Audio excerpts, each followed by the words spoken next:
私のこと見えてるんでしょ。私のこと私のこと私のこと私のこと見えてるんでしょ。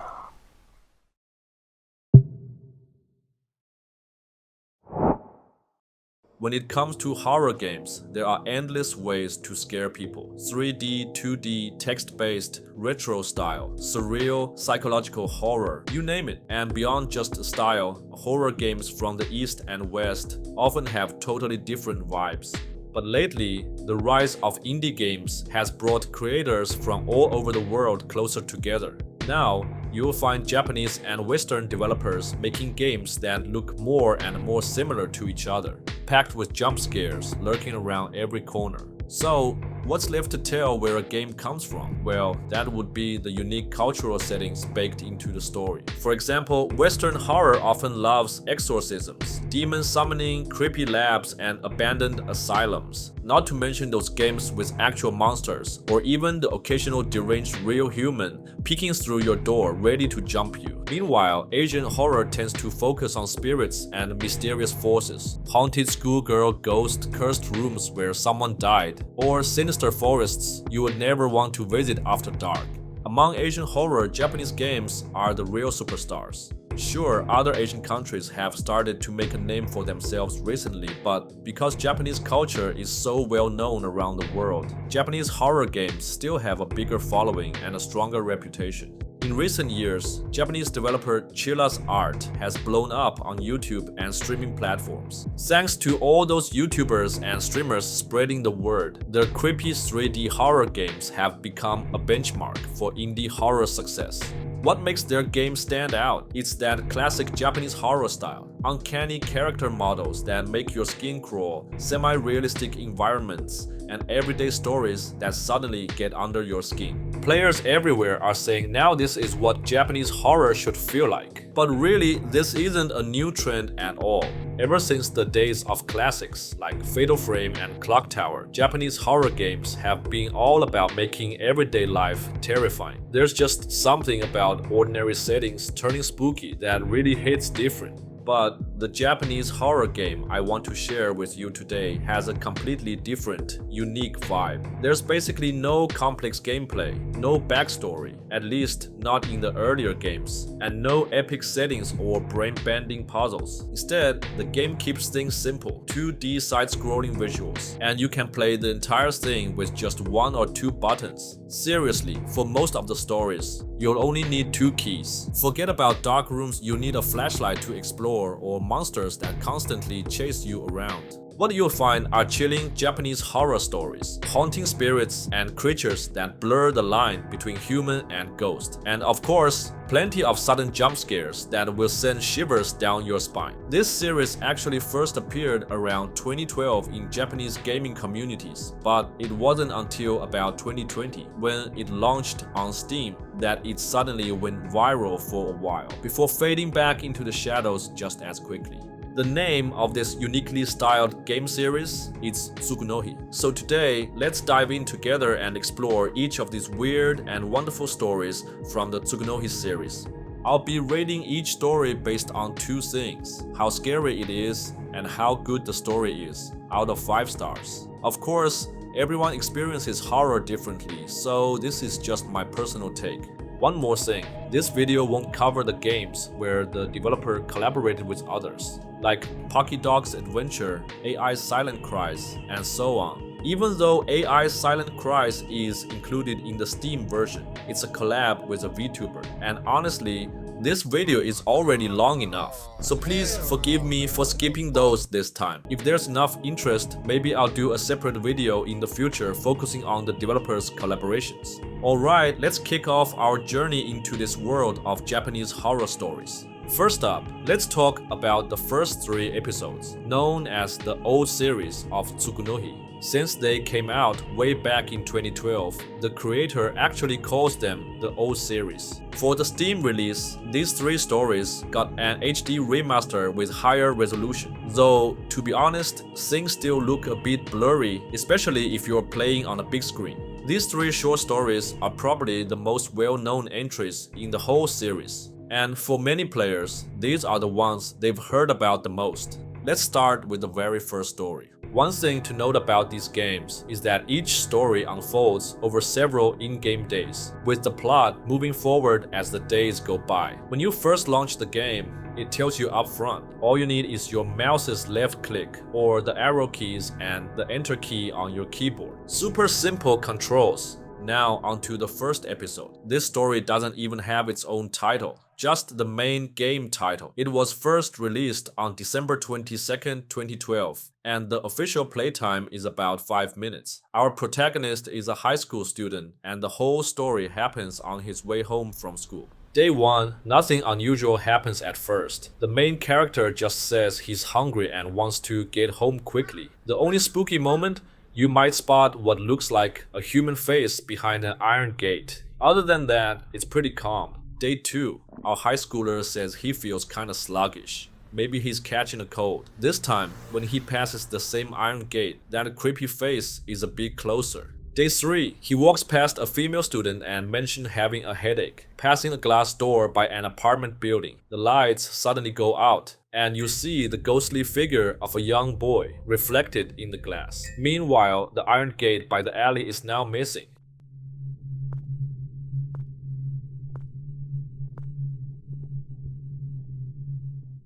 Day 4. The protagonist says his shoulders feel heavy.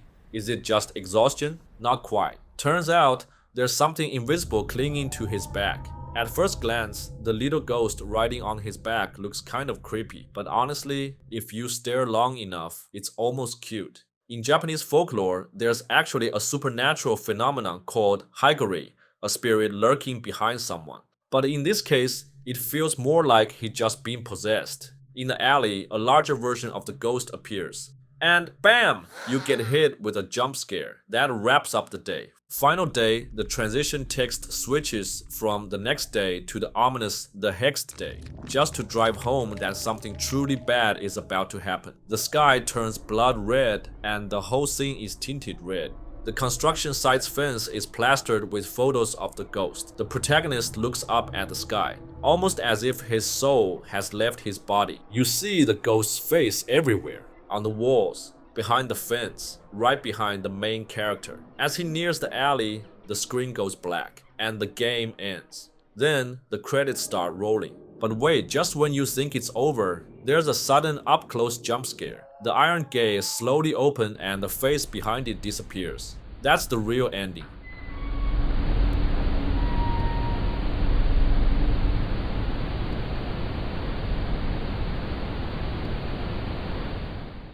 One of Tsugunohi's signature moves is what I call the developer jump scare. No matter which story you play, when the creator's name I am Cayenne pops up at the end, there's always one final scare waiting for you. So keep your guard up until the very last second. For the first story, I'd rate the horror level at 2 stars. It's a gentle introduction to the series.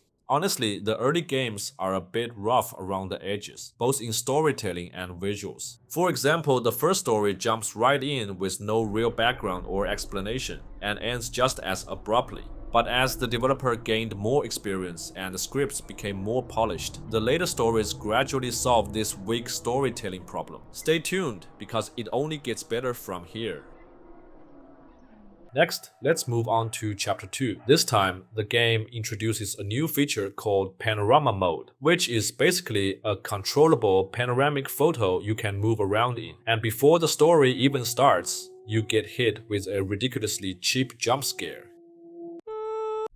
Definitely sets the mood for what's about to come. At the start, you use panorama mode to scan around until you find a convex mirror. In that mirror, you spot a woman in a red dress. The screen goes black, and that's when day 1 officially begins. The protagonist this time is a high school girl heading home after school. She complains that school activities are just exhausting and wants to get back quickly. As she approaches an intersection, the game prompts you to turn around. Back in panorama mode, after a few clicks, you see that same woman in red appear next to you in the mirror. The main character tries to brush it off as just my imagination, but as she leaves the intersection, there's definitely a red-dressed thing reflected under the convex mirror. Day 2. As the girl walks home, you start seeing the ghostly woman's reflection in almost every roadside window.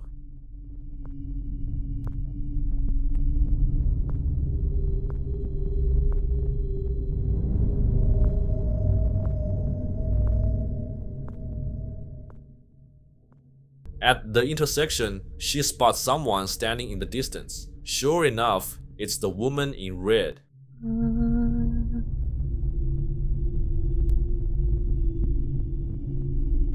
Just standing there at the end of the street. The protagonist finds it super creepy but still tells herself, I better get going. Just as she leaves, the red-dressed ghost dashes out from behind and chases her, bringing us to day 3.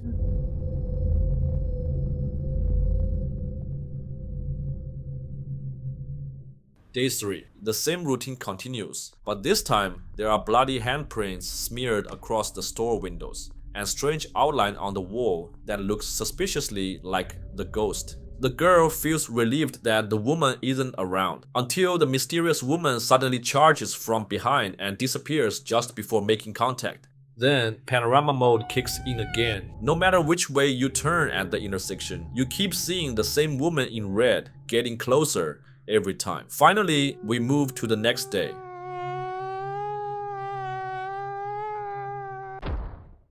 On this new day, you realize you can't move or see the protagonist anywhere. Based on the clues, it seems like she's being sealed inside the convex mirror. The next day, the ghost appears again, getting even closer, and the background grows more red than before. By the final hex day, the ghost is holding what looks like a rock and smashed it toward us. The mirror we trapped in shatters. In the broken shards, we see the ghost's face reflected.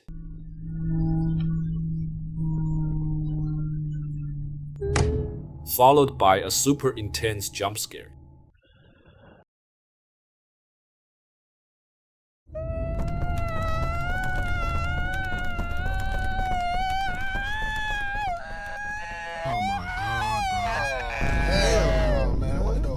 And just like that, the story is over. Honestly, this one starts and ends pretty abruptly and feels like it's missing an explanation for both the beginning and the ending. It's also the chapter with the most jump scares, and because of the sheer number of jump scares, the developer decided to tone it down in future stories.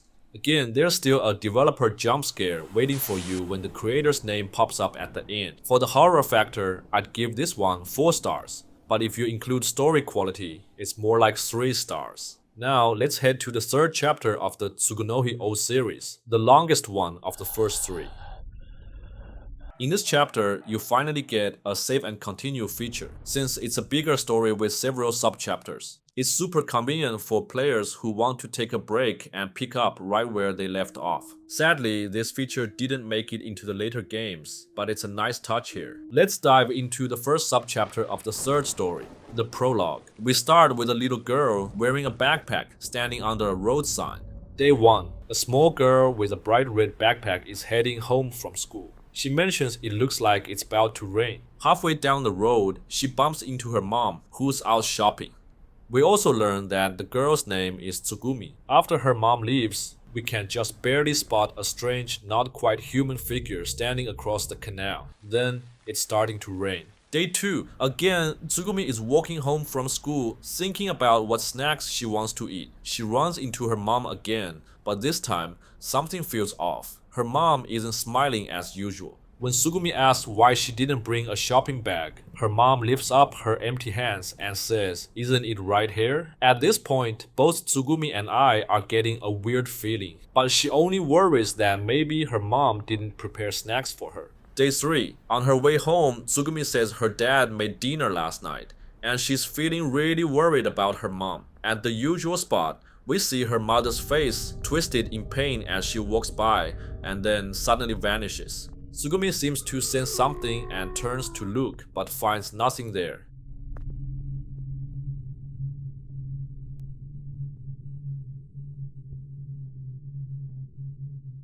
She tries to convince herself it was just her imagination, and keeps wondering if her mom will have snacks ready for her, completely unaware that maybe, just maybe, her mom will never be there to prepare snacks again. Final day, the hexed day. This time, Tsugumi is dressed differently and walks home in total silence, only asking herself, where did mom go?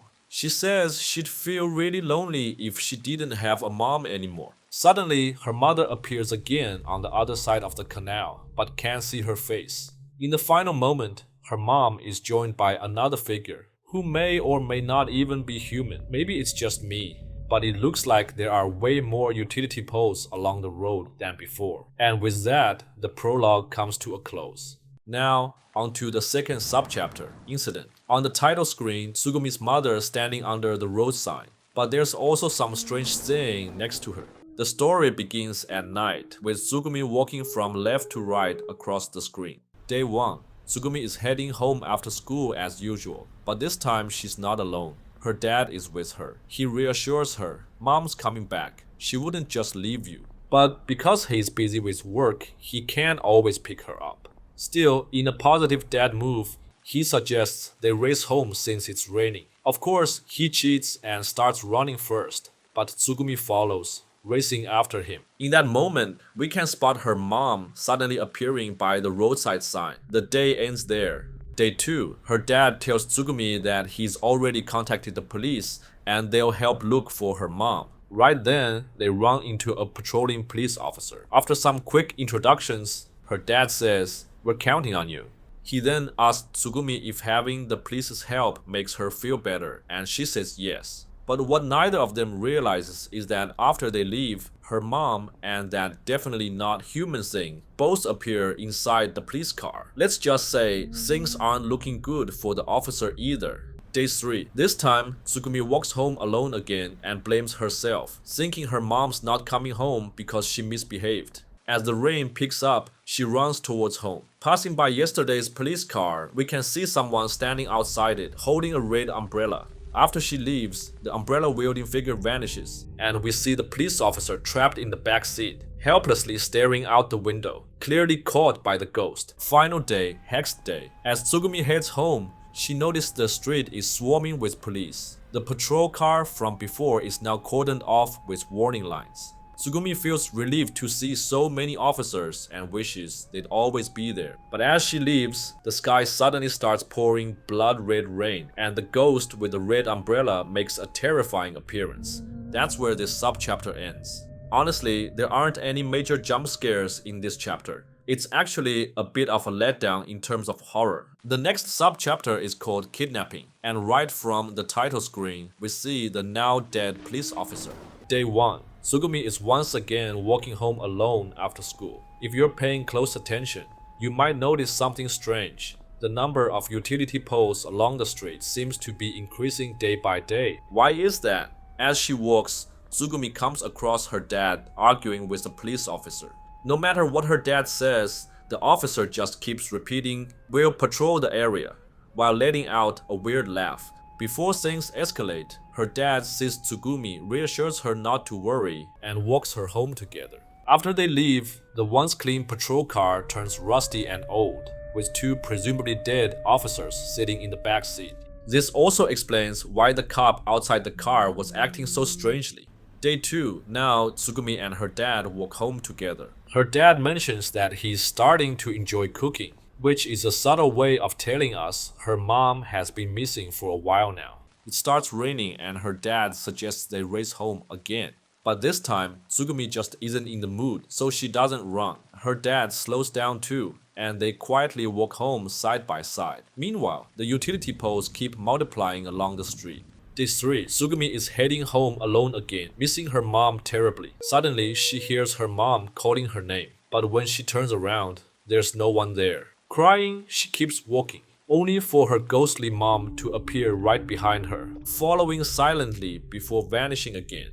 After Tsugumi leaves, her mother's spirit is seen standing in the middle of the road. Final day, hexed day. On the last day, Tsugumi walks through the rain holding a little yellow umbrella. Out of nowhere, she hears someone calling her name. Sure enough, her mother appears ahead of her on the road. Overjoyed, Tsugumi runs to her and hugs her tightly.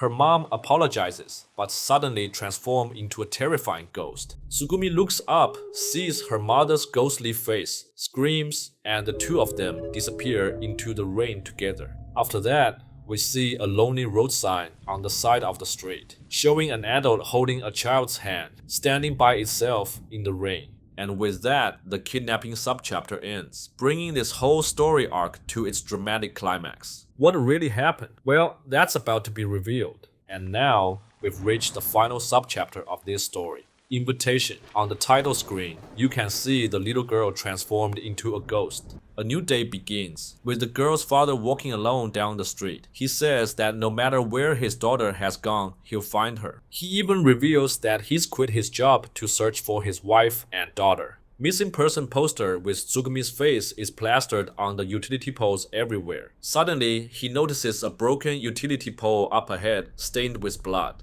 He wonders if there's been an accident. He also realizes the number of poles has multiplied, but doesn't dwell on it. He just heads off to the police station again. After he leaves, the ghost with the red umbrella appears, almost like she's silently telling us she's behind all of this. The next day, the father walks home again, now visibly exhausted. More and more utility poles are broken, and the canal in the background is getting more distorted. The father starts to wonder if he's hearing things. As he leaves the street, two of the poles behind him suddenly morph into his wife and daughter. Next day, the background is now almost completely twisted, and almost every pole on the street is snapped and bloody. The photo on that missing person poster of Tsugumi has turned into a ghostly photo. As her father walks, the spirits of his wife and daughter drift through the background and foreground. Suddenly, Tsugumi's spirit appears right in front of him, with his wife's spirit behind him, either stopping him from moving forward or trying to guide him. It's hard to tell. When he arrives at the usual street sign, he wonders, wait, are the voices I've been hearing actually coming from this sign? That's when a massive red ghost rises out of the canal, grabs him by the neck.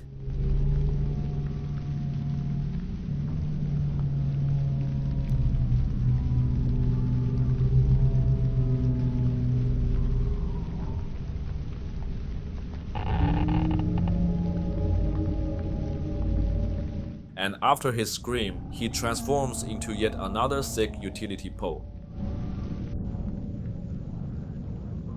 On the final hexed day, we see everything from the father's first-person perspective. He looks ahead at two poles and finds he can't move. Suddenly, the images of his wife and daughter appear inside those poles. Only now does he realize where they went. In the distance, the ghostly figure with an umbrella approaches, getting closer and closer to the poles. She starts hungrily devouring them, beginning with the one that used to be his wife. Blood pours out from inside the pole. Then she moves on to the street sign that was once Tsugumi. The father desperately begs his daughter to run, but it's already too late. The Tsugumi turn sign is devoured as well. Finally, the monster creeps up to the father, and no matter how many times he pleads, stay back, he can't escape his fate. He's eaten too.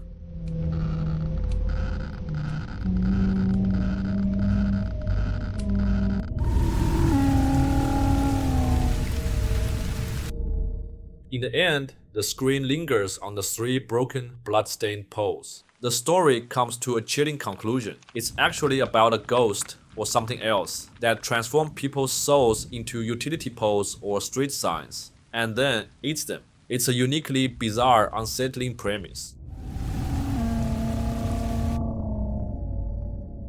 Unlike the earlier stories, this one is a lot more specific and detailed, but it's also noticeably longer. For a game where you mostly just hold down one key to walk forward, the pacing can feel a bit slow. For horror, I'd give this chapter 3 out of 5 stars.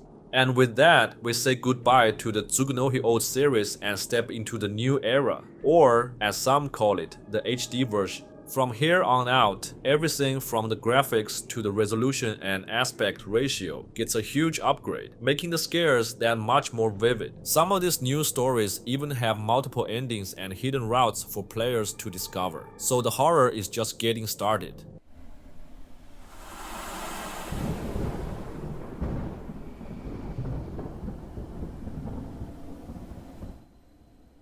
Next up, let's dive into the fourth story, Tsugunohi, a closed future. This time, the game no longer offers save or load functions, but still keeps the simple, interactive elements. On the first day, our protagonist, a schoolgirl, walks home after class, repeatedly mumbling things like, "I failed again today and I really wish I could redo today." Partway through, as a little Easter egg, the protagonist from the very first story walks past her. I wonder how he's doing these days. She continues walking and reaches a bridge over a wide river with a railway bridge and a train crossing in the background. Suddenly, she stops, deep in thought, and then we see her shoes placed on the bridge's railing. The word redo appears on the screen. When you click it, the screen goes black, and instead of the next day, we get a new transition. One more time. Looks like our main character has a special ability to reset the days through suicide. Is that really what's happening? Let's find out. Restarting the day, she once again repeats, "I failed today. I'm a failure and I want to redo it again." The protagonist from the first story passes by again, along with several other identical passers-by. Well, it's the same day after all. But things begin to get strange. The street signs turn blurry, the trees start looking twisted, and there's a slightly open door beside a tree with someone inside watching the protagonist. On the bridge again, lost in thought, she once more decides to redo the day, ending her life and starting over. In this new cycle, her reflection in the glass has turned ghostly. The street signs are even harder to read. The tree trunks are more warped, and the ghostly figure inside the half-transparent door next to the tree seems even more obvious. Even in the gap beside the bridge, another similar ghostly figure is staring at her. Unsurprisingly, she reaches the bridge, mutters "one more time and it'll be okay," and once again ends her life to restart the day. New cycle, she says, "No matter how many times I try, I still fail." She feels like she should stop repeating this day. But just then, a spirit, presumably a dead version of her past self, floats over, urging her to try one more time. As she walks, more and more ghosts appear, and the street becomes even more rundown and rusted.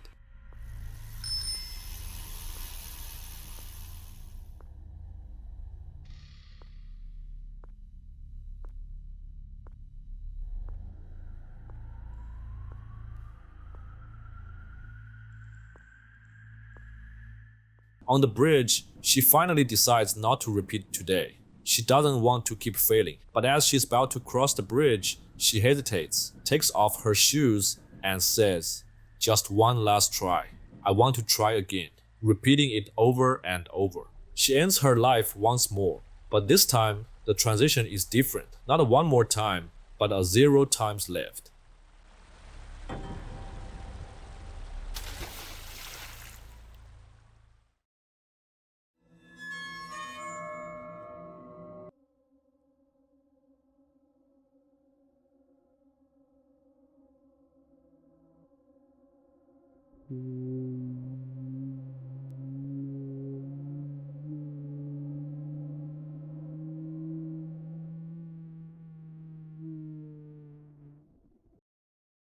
In other words, she can't restart the day anymore, even if she doesn't know it yet.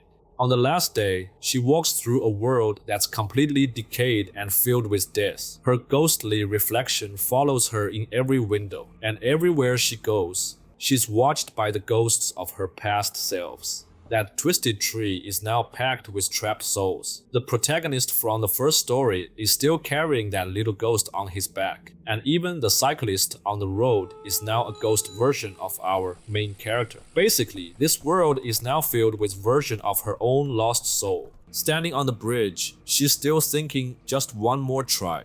This time, I can fix my mistakes." She takes off her shoes, hesitates, and her ghost urges her to try again.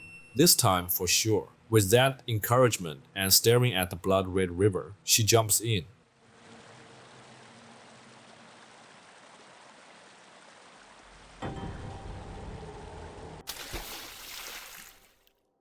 On the water, she wonders, why didn't today restart?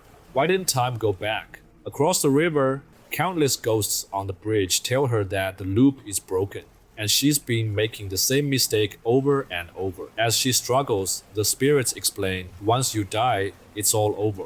In the final shot, we see her reaching out for help, but no one is there to save her. This story isn't the longest or the scariest, but it's one of the most thought-provoking. It's a clear reminder that we can't undo our past mistakes. What matters is living in the present, looking toward the future and treasuring your life. For horror, I'd rate this story 2 out of 5 stars. For story, maybe 3 out of 5 stars.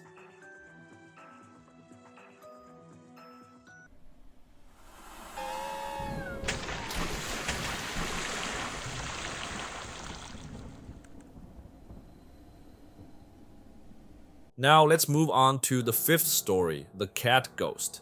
This time, the protagonist isn't a human, but an adorable cat. But what kind of creepy things can a cat see? Let's find out together. Instead of clicking start, you click stroll to begin the game. How cute is that? On the first day, a little white cat strolls in from the right side of the screen, wandering us through a typical Japanese residential street. Just like the human protagonists before, this cat is in no rush, calmly taking its sweet time. There are flyers on the wall explaining Japanese trash sorting rules and empty water bottles tied to utility poles. As the cat passes a gap between 2 walls, it seems to sense something, but when it looks up, nothing's there.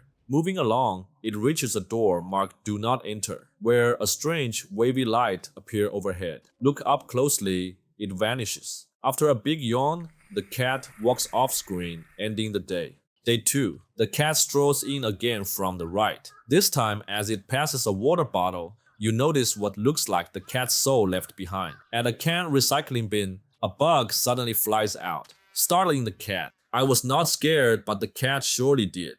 Piled up trash bags keep sliding down as the cat walks by, and at the second water bottle, another cat soul appears. Near the last trash bag, a ghostly cat face pops up briefly before fading away. End of day 2. Day 3. Our little cat comes out looking tired. As it passes the water bottle, a blue paw reaches out and snatches the bug that was hanging around. The cat crawls under a parked car where we spot the ghost cat's face and some paw prints that are kind of cute, kind of creepy. The cat comes out, licks its paw, looking utterly exhausted. But then we see why. On its back, just like the high schooler in the first story, a ghost cat is riding along with him. The next day, the cat looks even more drained, barely able to keep its head up. The background starts to warp. When passing the water bottles, the spirits become even clearer. On the bottles and even in the background, you can see many ghost cats watching. Walking past the wall, it's covered in blue ghost cat faces, one after another. By the end, we see the real reason the cat's so tired. Its back is now covered in a whole row of ghost cats' faces, piling on one after another.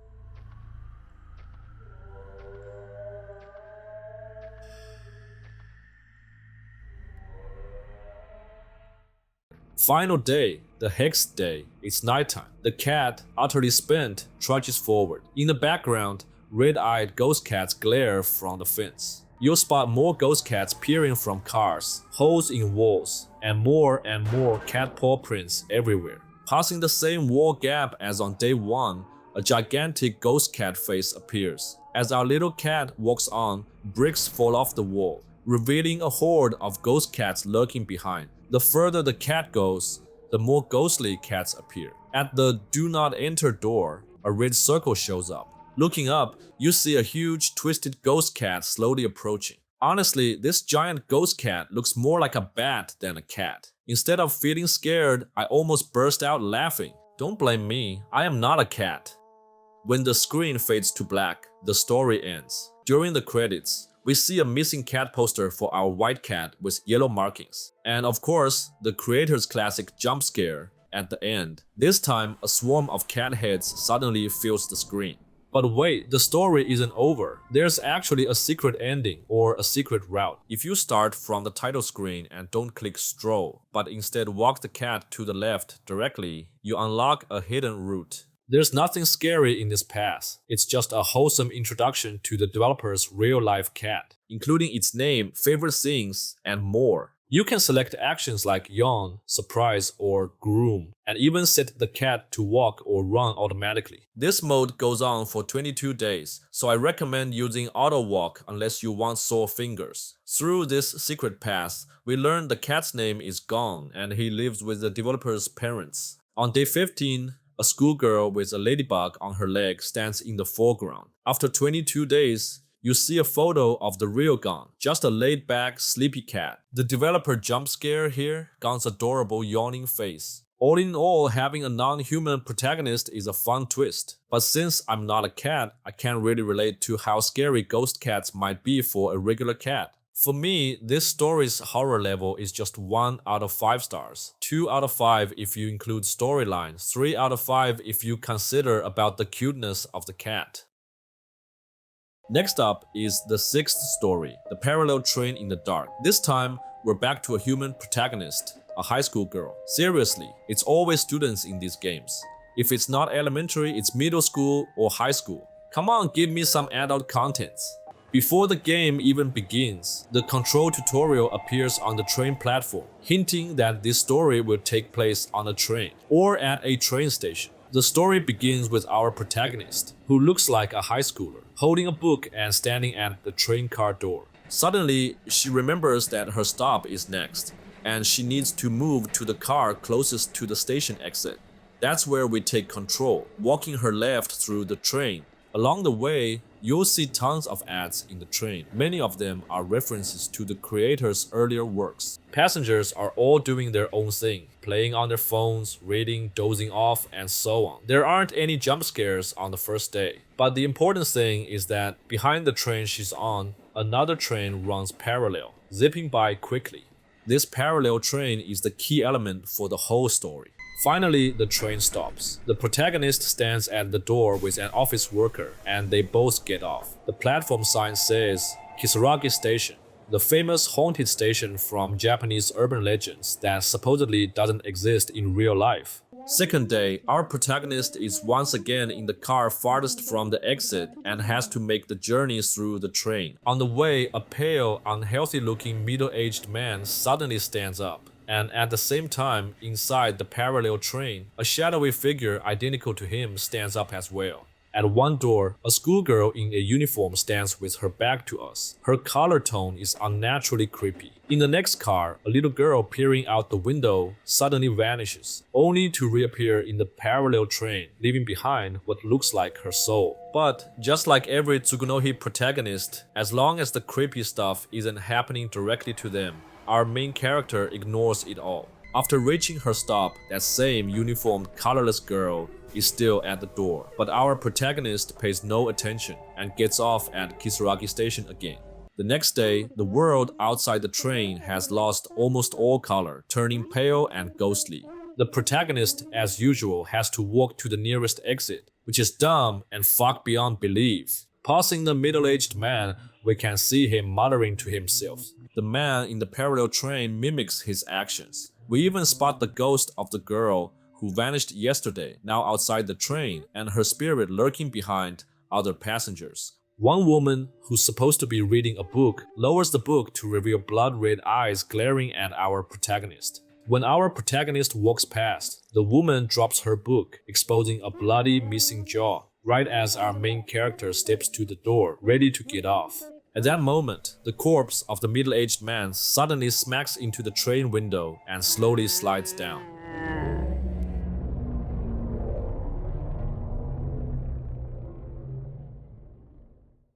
Of course, why do we even care? End of the day. Next day, it's still dark outside. The protagonist once again needs to walk the length of the train. Seriously, why not just stand near the exit to begin with? I'll never understand. The first girl she passes stares at her with blood-red eyes, and as she walks by, the girl's eyes just follow her. There's a man by the window, and behind him, a little ghost girl is perched. Passing another door, the little ghost girl stares with red eyes from outside, and her spirit starts multiplying outside the train, getting more and more twisted. A woman who was sleeping suddenly lifts her head and gapes at our protagonist like a corpse. But our girl doesn't even blink. Further along, ghost girls cling to the backs of other passengers. At the next door, instead of being able to get off, there's a sign reading, "This door does not open," wrapped in police tape. Our protagonist decides it must be broken and keeps moving forward. Again, why are we never in the right spot to get off?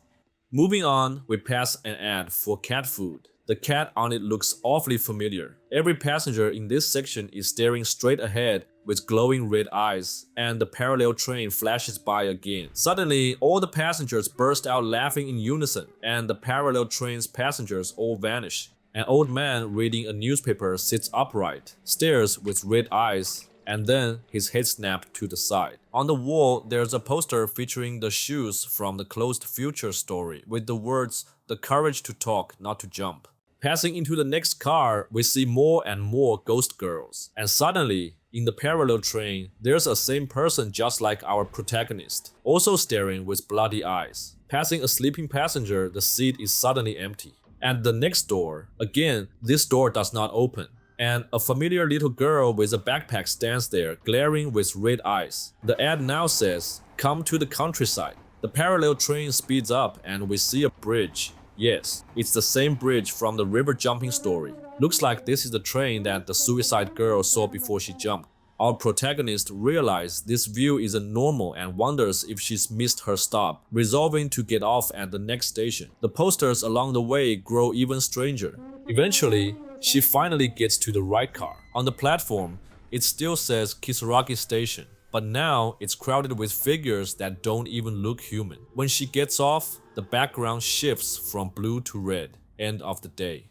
Final day, the hex day. Outside the train, the world is blood red, like an ocean of gore. Of course, our protagonist still needs to make her way to the exit car. The moment she steps forward, the closest female passenger's body appears outside the door, and the door slams shut with police tape. Posters become more distorted.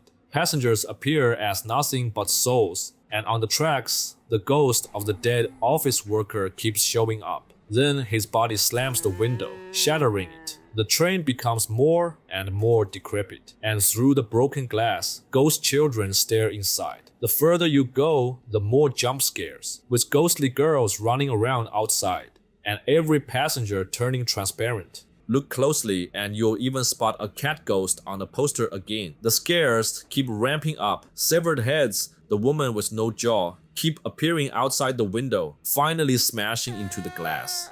The hanging rings in the train turn into human arms, falling down one after another.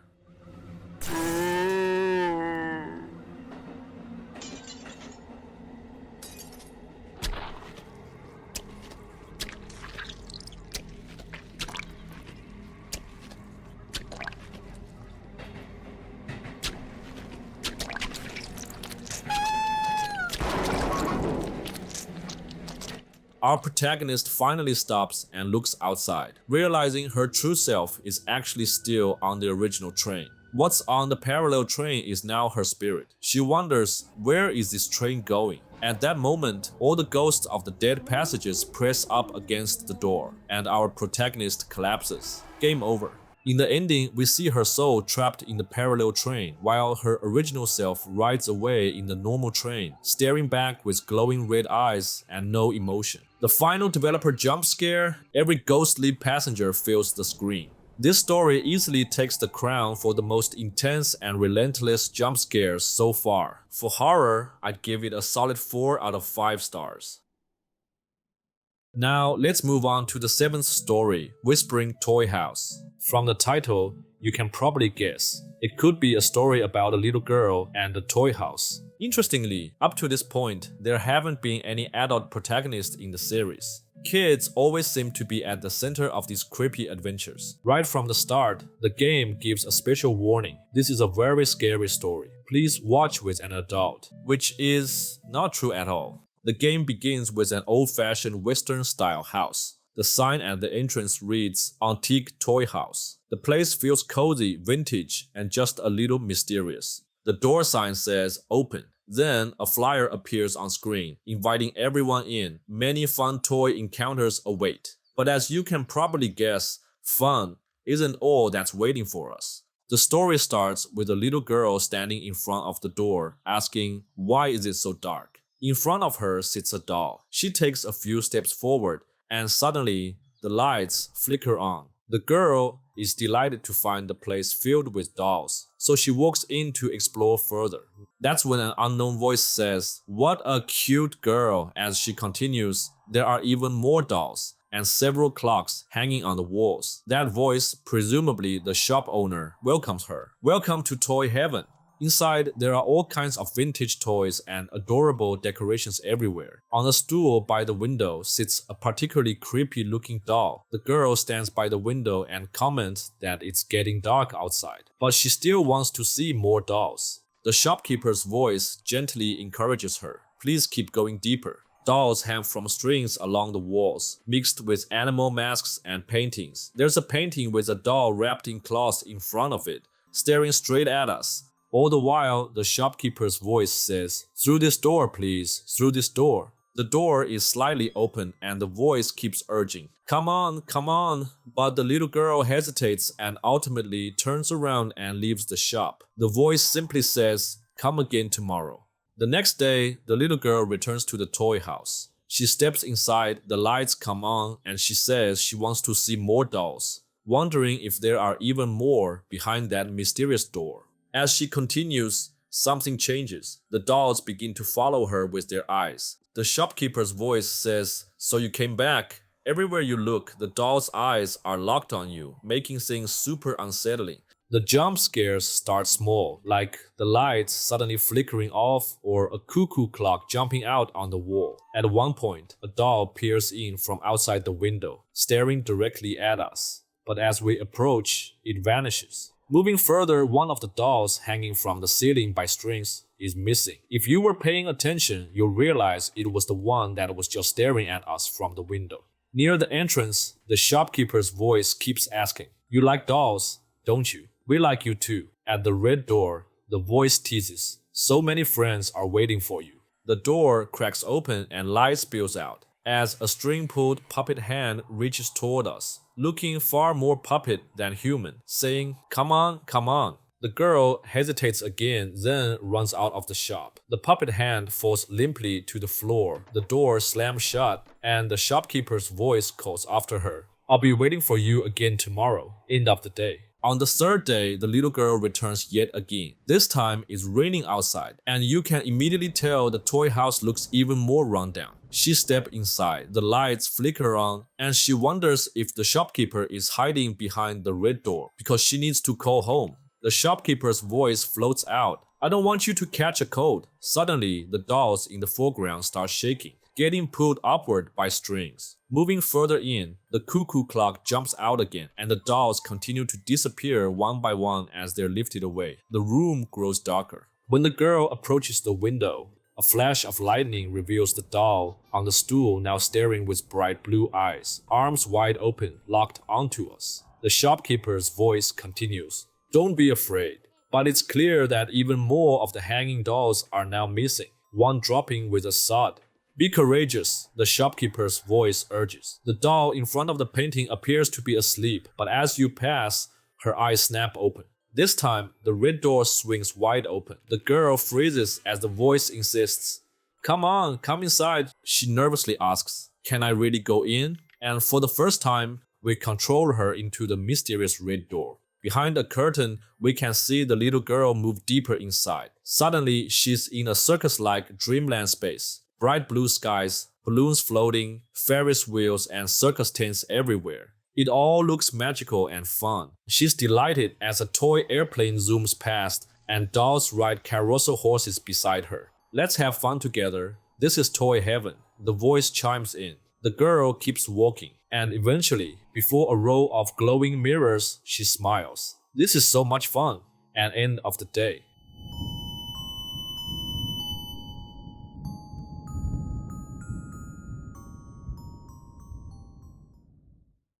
The next day, the title screen shows a visibly exhausted, downcast little girl. She returns to the toy house, but everything is now dilapidated, and her bright, lively energy is gone. Thunder crashes and lightning flashes outside, echoing through the toy house. Dolls glare at her with glowing red eyes.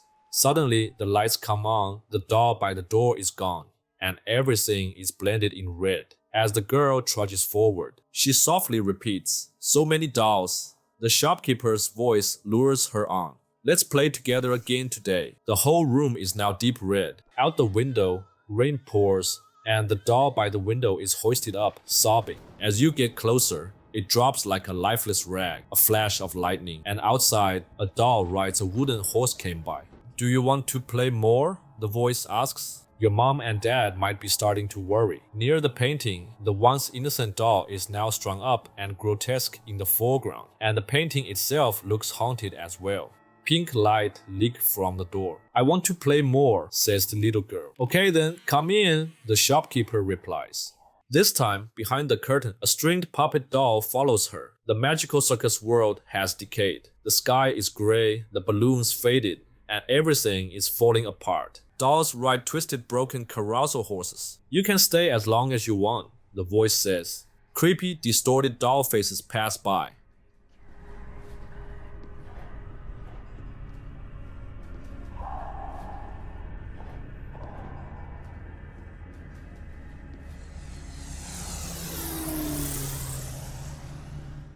Mirrors reflect the girl's sad, empty expression as she says, I want to stay here forever. End of the day. On the final hexed day, on the title screen, you can tell the girl has lost all control. This day, she stands at the toy house entrance. Outside is the blood-red sky and rain as a grotesque doll head drops and stares at us. Inside, the room is beyond repair, utterly rotten and ruined. As she moves forward, dolls rain down from above. Red strings suddenly appear, controlling her every move, dragging her deeper inside. Every toy's eyes glow red. Do you think you'd better go home? The shopkeeper asks. But the girl can't seem to think for herself anymore. The toy house starts collapsing. I don't want to go home, she says, but it sounds more like a puppet being forced to speak. The jump scares come fast and furious.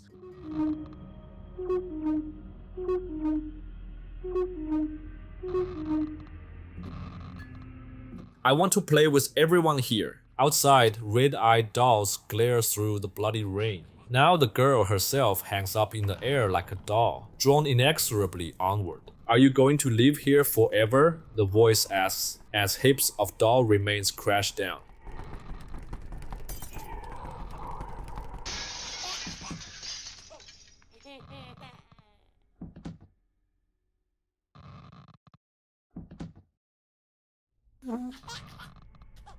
That haunted painting has never looked more demonic. Through a crazy bunch of jump scares.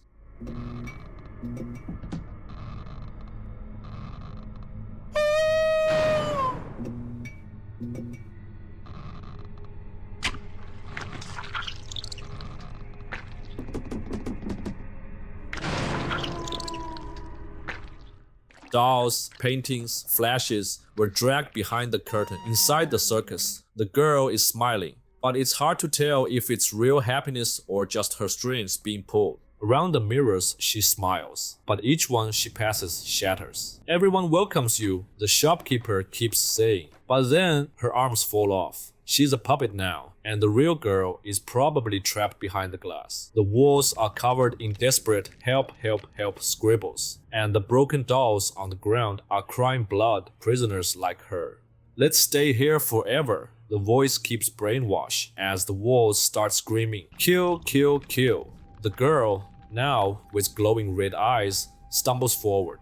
The outside world flashes by, her body rotting away. I want to be here, play with toys. It's such a wonderful place, she says, and the instant she finishes, every pane of glass behind her explodes. That's the end. The little girl is trapped in this haunted world forever. In the final scene, she sits on a sofa in a room that's now ancient, decayed, like she's been there for centuries. The camera pans outside and the toy house has all but crumbled away. An eerie voice whispers, "Next is your turn." Then the toy house vanishes. I don't know, man. I'm not into dolls that much. Maybe not my turn. And of course, the final developer jump scare. The little girl's face, now transformed into a grinning ghost. Overall, this story was fairly average for the series, so I'd rate it about 3 out of 5 for scares. At this point, you can sense the developer might have been running low on new ideas. The weirdness and horror felt like they were hitting a limit. But don't worry, with the next story, the whole series gets a fresh twist. Now we're on to the 8th story, the ethereal railroad crossing. This one actually has 2 different storylines, so let's take a look at the first route in detail. Right at the start, the game's developer gives a strong warning. Please stay away from railroad tracks, because jumping onto the tracks doesn't lead to a quicker death, only endless, excruciating suffering. It's a powerful anti-suicide message, especially aimed at preventing train track suicides, which is somewhat popular in Japan. The game begins with us controlling the protagonist, a high school girl walking from right to left. Damn those poor high school kids, not again. Along the way, we spot a very familiar figure, the same girl who had her soul taken by the parallel train in the previous story. When the main character passes by a glass reflection, she mentions her twin sister jumped onto the tracks. In the glass, we see a reflection of a girl who looks just like her, but with a different hair tie. Our protagonist wears purple, but the reflection's hair tie is red. She goes on to say that she and her sister were alike in almost every way. Same clothes, same school. As we walk, you can even faintly hear the sound of trains in the distance. The protagonist admits her sister was just a little cuter, a little more selfish. In the background, you'll notice posters referencing some of the creators' other games. As the protagonist approaches the railroad crossing, two sets of colored text, red and purple, start alternating on screen, symbolizing the shifting perspectives or thoughts between the twins. She then reveals that as tragic as her sister's death was, she finally feels freed from the curse of being a twin. She steps away from the tracks, but right behind her, the ghost of her sister appears, wearing the red hair tie. End of the day. The next day, once again, our protagonist is walking home after school. On a blackboard by the road, there's a red stick figure drawing. A flower shaped like a dropped blood are now blooming on the ground, looking disturbingly like splatters. This time, her reflection doesn't show the other twin. As we progress, more and more of these strange flowers appear. Passing a hair salon, we see the reflection of a little girl with a red backpack. God, not little girl again. Next to the salon's door, someone's drawn a picture of that girl with a red backpack too. Even the cat posters in the background become eerier. Outside the stationery store, the red backpack girl appears again in the glass reflection. As the protagonist nears the railroad crossing, the area is now covered with curtains. Seems like someone else has jumped into the track. When she passes the curtain, a terrifying figure behind the curtain lets out a chilling scream and the police officer is directing traffic. As the protagonist leaves the area, the ghost of her sister suddenly leaps out from behind the curtain and bites the policeman's neck. Day ends. The following day, the protagonist is on her usual route, and now there are both red and purple stick figures drawn on the blackboard, clearly referencing the twins. She thinks she hears the train running again and wonders if the tracks have been reopened. A sign falls, revealing a familiar poster, and behind the wall, that creepy little girl with pigtails peers out at us. The strange blood splatter-like flowers on the ground multiply. At the shrine, a train packed with skeletons rushes by.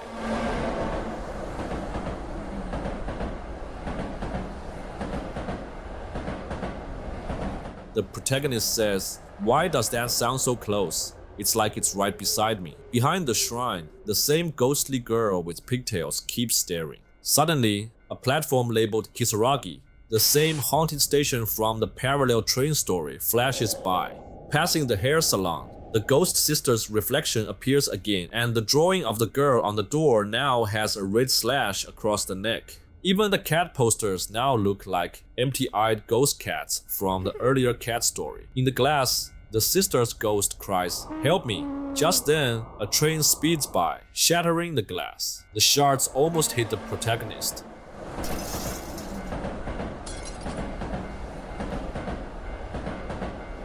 But instead strike the ghost sister. By the tracks, we see what appear to be the family members of the backpack little girl, hands together in prayer, seemingly begging the red backpack girl not to take them too, as the protagonist steps onto the tracks. There's a bizarre, almost comical sound effect that totally breaks the horror mood for a second as the family members fall down. Hard to tell if the dev was going for black comedy or just being random. Suddenly, the family members falling straight onto the tracks from the sky as the ghost girl floats up and lunges toward the screen.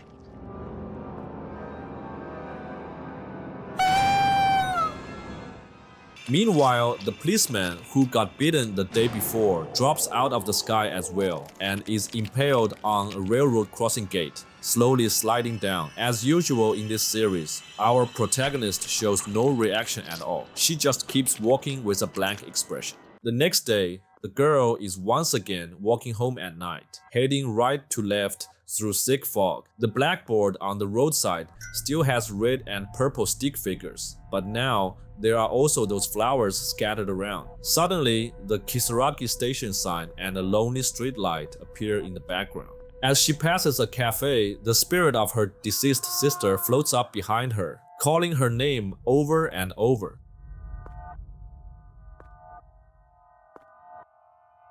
The little girl with the backpack, now holding her ghost brother's hand, also passes by, and a rusty Kisaragi station sign dangles in the foreground. The ghostly sister asks, "Were you happy when I died? I just wish you'd listen to me." As they talk, the spirits of all the family members who lost their lives at this crossing begin to fill the background.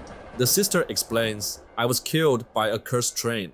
I got lost at a strange station." They approach the railway barrier, and the spirits of those killed on the tracks wait with heads bowed. "Can't you really hear me?" the sister asks, appearing at the other end of the crossing. Suddenly, a memorial frame appears, boxing in both sisters. Her spirit recalls, "It was a foggy morning, just like today. You left me behind and went to school alone." At the shrine, a train full of skeletons speeds by.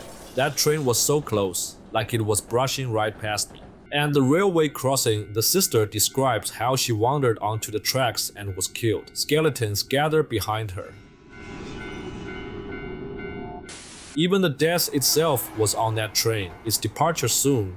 After the recall, the girls reach the railroad's heart. Suddenly, that phantom station building appears, Kisaragi Station. The sister spirit floats up, asking, "We were always together, weren't we?" as the background fades away.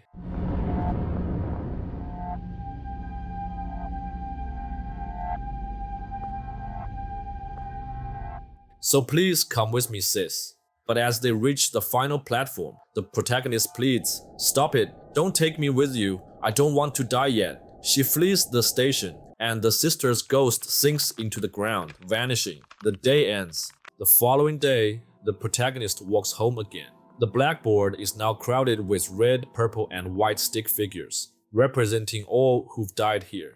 The street is in total decay, covered in blood splatter-like flowers. Her sister's spirit soon catches up, and the protagonist whispers, "Please don't take me with you." A train filled with skeletons rushes by. The little girl who died on the tracks now silently passes by without her head. The beaten police officer falls from the sky, his corpse decomposing as it slides down a pole. In the window's reflection, the heads of the red-dressed girl and her brother float eerily. The grandmother of the red backpack girl appears, hands cradling her face, mumbling, "Why am I here?" As she reveals her skeletal visage, repeats the question, and sinks away.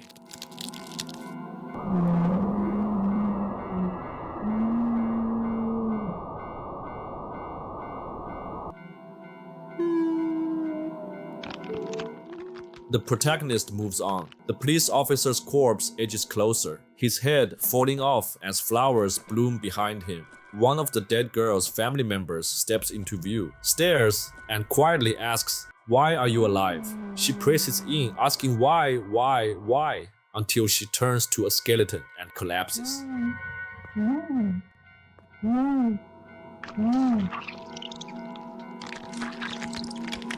A train loaded with souls sweeps past.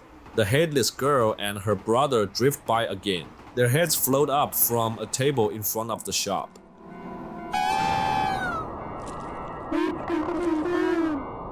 The shop's shutters are plastered with memorial photos of those dead at the crossing.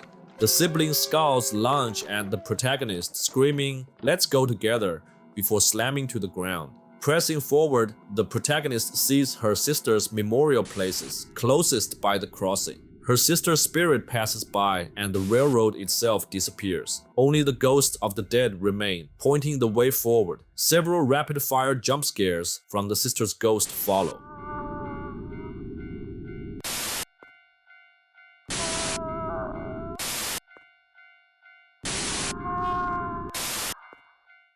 At Kisaragi Station, the protagonist shouts, "Why am I at this station?" before a train full of skeletons thunders past. In pain, she cries, "I'm sorry, look, I'm sorry." Her sister's spirit shouts "Cease" from the shattered glass, with a lot of skulls. A poster reads, "Ghost burial on the wall." Passing it, the protagonist confesses, "I hated being compared to you." All her bottled up emotion come pouring out. Her sister reappears, repeating, "We were always together, weren't we?" And the protagonist begs, "Please, don't take me alone." Ghosts of the dead gather on the background. "We would go together, sis," says the sister, while the protagonist, full of regret, mutters, "Sorry, sorry." At the railroad crossing, the protagonist and her sister stand on opposite sides, all the dead watching. The sister announces she'll leave alone, no longer binding her sibling. The protagonist, relieved but skeptical, asks, "Really?" But suddenly, the scene shifts. The protagonist finds herself standing in the center of the tracks, immobilized in her sister's skeletal arms. "What? Why?" she gasps. The familiar memorial photo frame appears, but then the sister's spirit returns to her human form, holding her close. Accepting her fate, the protagonist lowers her head and softly asks, "Why do you always?" A blend of accusation and longing. They are twins, after all. This bond of lingering regret now makes sense. A blinding light, then the big bang of a train's impact. The story ends with this violent, shattering collision. In the final scene, the two sisters sit side by side on the departing train, leaving this world together. But that's not all. After your first playthrough, Ending 2 is unlocked. A second run with a different experience. This time, everything is in black and white, symbolizing both sisters' deaths. The story unfolds from within a memorial photo frame, which is shattered again and again by jump scares. Although most of the scenes are the same, some scenes are different. The girl from the parallel train story freezes in place. The train full of skeletons can be seen on day 1, and skeletons fill the background at the first crossing. The biggest change comes at the end. The sisters hand in hand, and this time the older sister is the one who says, "Let's go together." This acceptance marks her coming to terms with being a twin, even in death. There are more differences, but I'll leave those for you to discover yourself. Overall, this is the deepest, most mature story in the series so far. Its horror is much more effective than the previous Toy House chapter. For me, it's a solid 4 stars, an excellent entry in the Tsugunohi series.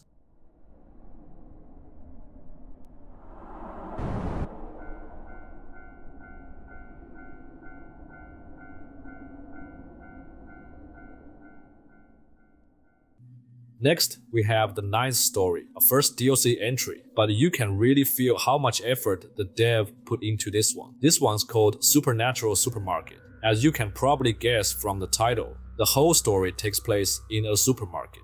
The game even warns you at the start, leave the supermarket before closing time or you'll be swallowed by darkness. So basically just stick to 24-hour supermarkets and you'll be fine. The opening scene shows us 2 job applications. First up is Yumi Kiritachi, 17 years old, yes, another high school student. And second is Asuna Meguro, 15 years old, also in high school. The game hints that they're school friends. If you look at the details, Kiritachi lists martial arts as her hobby, while Meguro dreams of being an idol.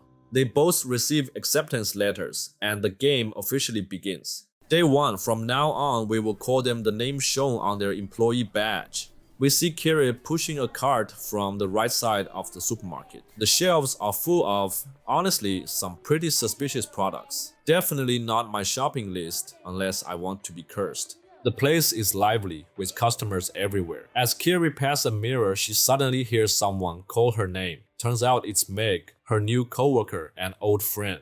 After a bit of friendly banter, Meg says that because they're fully staffed today, the manager said they could head home early. Meg takes Kiri by the arm, leading her out. Kiri, a bit flustered, worries the manager might get angry, but Meg just laughs it off. "Come on, don't worry about it." Is this a hint of my favorite Yuri element? Kiri's shy, but Meg insists. It's true love, folks. Nothing can stop them. Just as they're heading out, they run into the manager. After a quick greeting, the manager warns them about the recent spike in shoplifting. He asks Kiri to report anything suspicious and tells Meg to act more proper at work. Then he lets them both go.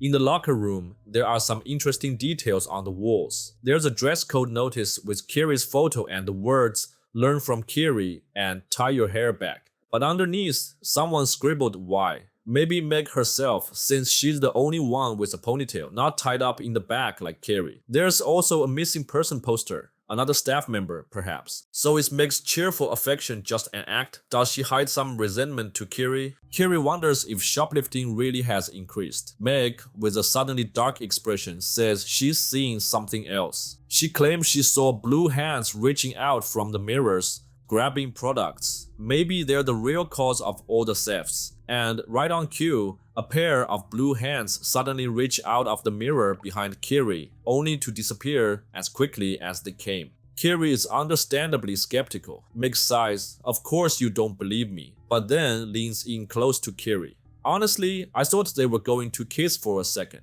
What am I thinking?" After that, they head home together. Day 1 ends, day 2 looks like a night shift. Kiri comes out with a card saying it's late and she's ready to head home. As she walks left, something creepy floats past the shelves. There's always something watching her. A pair of blue hands grabs a toy and a kid's shopping cart rolls by on its own. Behind the empty shelves, a face stares out at her. Even the ceiling has things dropping down. But true to Tsugunohi tradition, our protagonist remains suspiciously unbothered. At the mirror, Meg calls out to Kiri again and grabs arms with her, wanting to get home quickly. But Meg's smile is gone, and the glass behind them flashes blue for a moment, with strange letters scrawled across it. Kiri wonders about the odd sounds, but shrugs it off. Meg admits she's afraid of the dark. Kiri reassures her that they're almost there, and in the background, those blue hands keep stealing things. Absolutely wild. At the staff resting room, the wall now has a new dress code photo, Meg's photo. Kiri reveals she asked the manager to put Meg's photo up instead, since Meg wants to be an idol. Meg hesitates for a moment, then grins. "You're so sweet," she adds.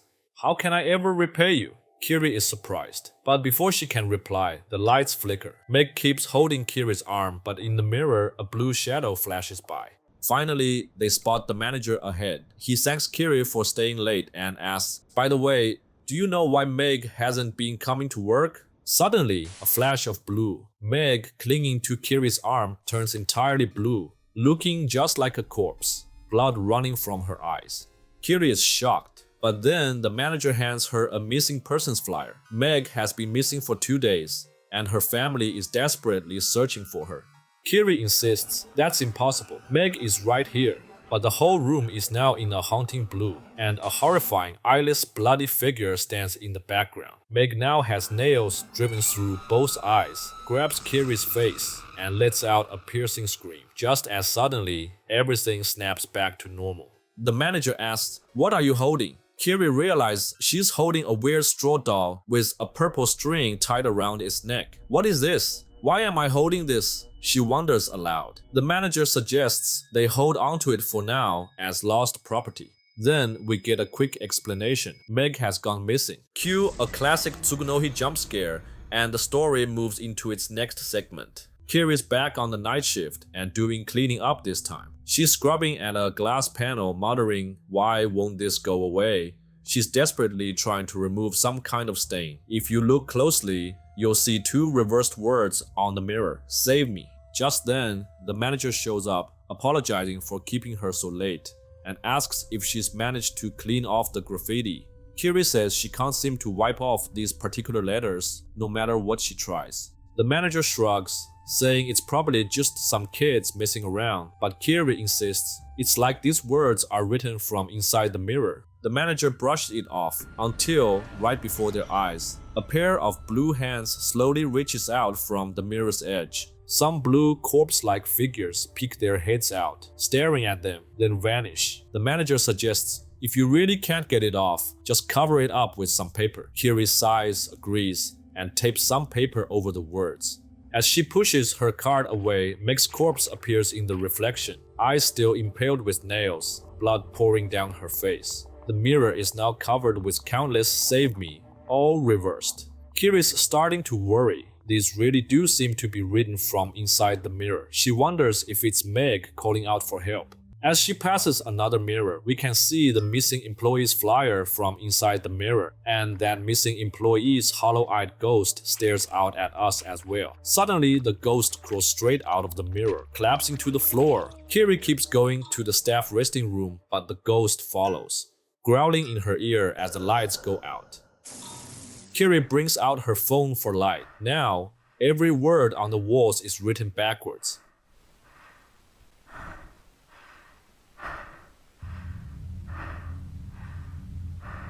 She mutters, "Did the fuse blow?"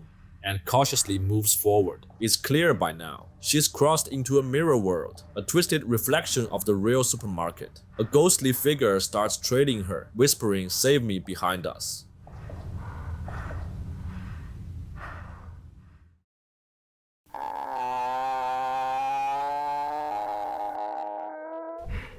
It is hard to understand what they said because they are speaking in reverse. Kiri is surprised by the voice, spins around and sees the ghost's name tag, Yoshi.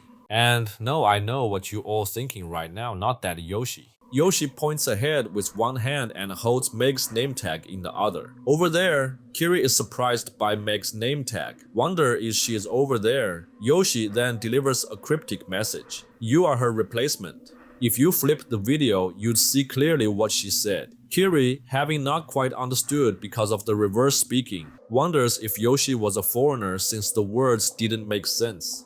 As she keeps going, Kiri suddenly realizes the tag said Yoshi. Maybe that's the missing employee. Through the mirrors, we see the manager walking around in the real world. She passes several ghostly figures with nails driven through their eyes. At the far end, behind the door, Meg's ghost is waiting, her mouth wide, eyes still nailed, making strange noises. Kiri figures out Meg is on the other side and gets ready to let her in, just as a small glowing shrine behind her begins to shine. When she opens the door, instead of Meg, she finds herself back in the real resting room.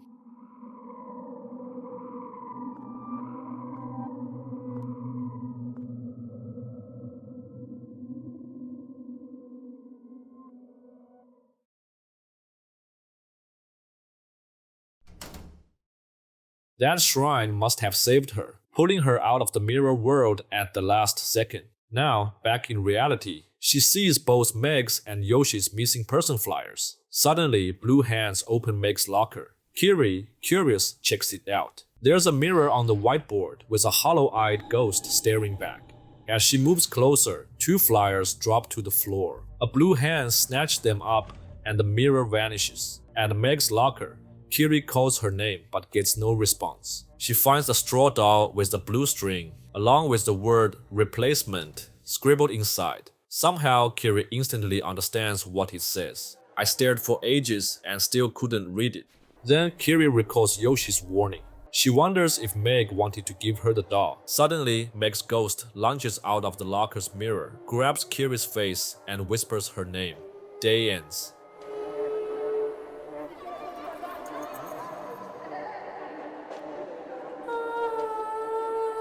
The next day, transition screen is now reversed. Final day, the supermarket is now noticeably more dilapidated, worn down by supernatural forces. Kiri feels like Meg is somewhere inside supermarket but can't figure out where. She thinks about the coworker she met yesterday, Yoshi, and wonders if that was really the same person from the missing poster. Cue a sudden in-your-face jump scare that Kiri completely ignores, of course.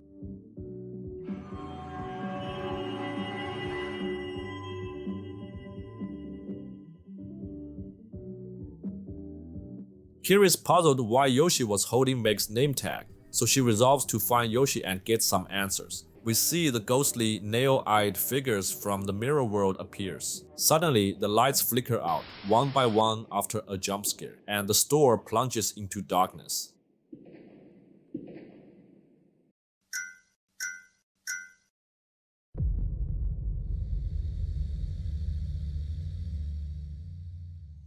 She turns on her phone light. More jump scares follow.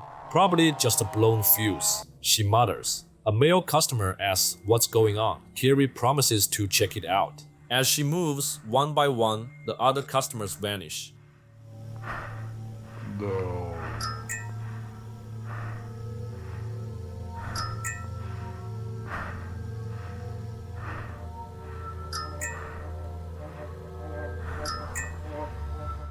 Other side of the glass, the man is seen frantically running while ghosts gather outside. Their bloody, hollow eyes fix on us, and then they step right through the glass, appearing on the background. By now, this is definitely not the real supermarket. It's the mirror world again. Kiri suddenly stops. Meg is standing ahead, her body twisted, slowly approaching.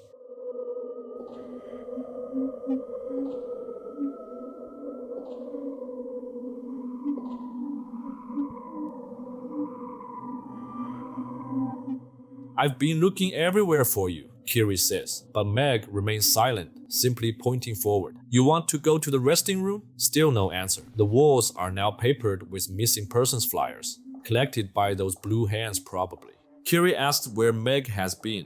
Her parents are worried a lot. Still, Meg just keeps moving, not answering. After we passed a series of mirrors, the manager bursts in, face purple with terror, shouting Kiri's name. When Kiri tells him about the power outage, he grabs her and screams, "We shouldn't be here!" When Kiri mentioned Meg, he asks if Meg brought them both into this world. Clearly, he can't see Meg's ghost. Panicked, he shouts, "Get me out of here!" and runs away.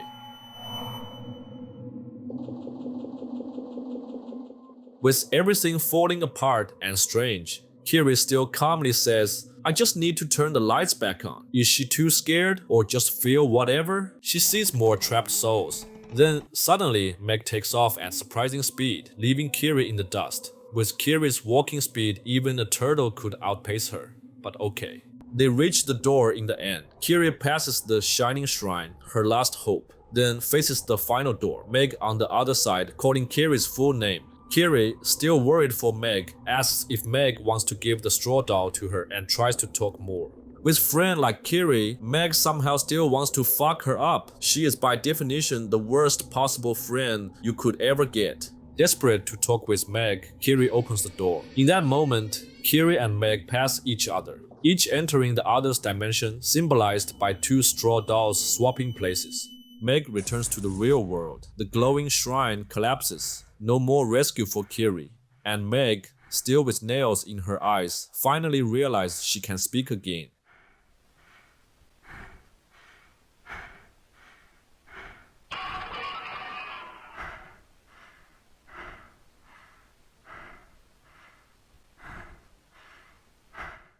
Is she relieved or racked with guilt for dooming her friend? She lets out a gut-wrenching scream.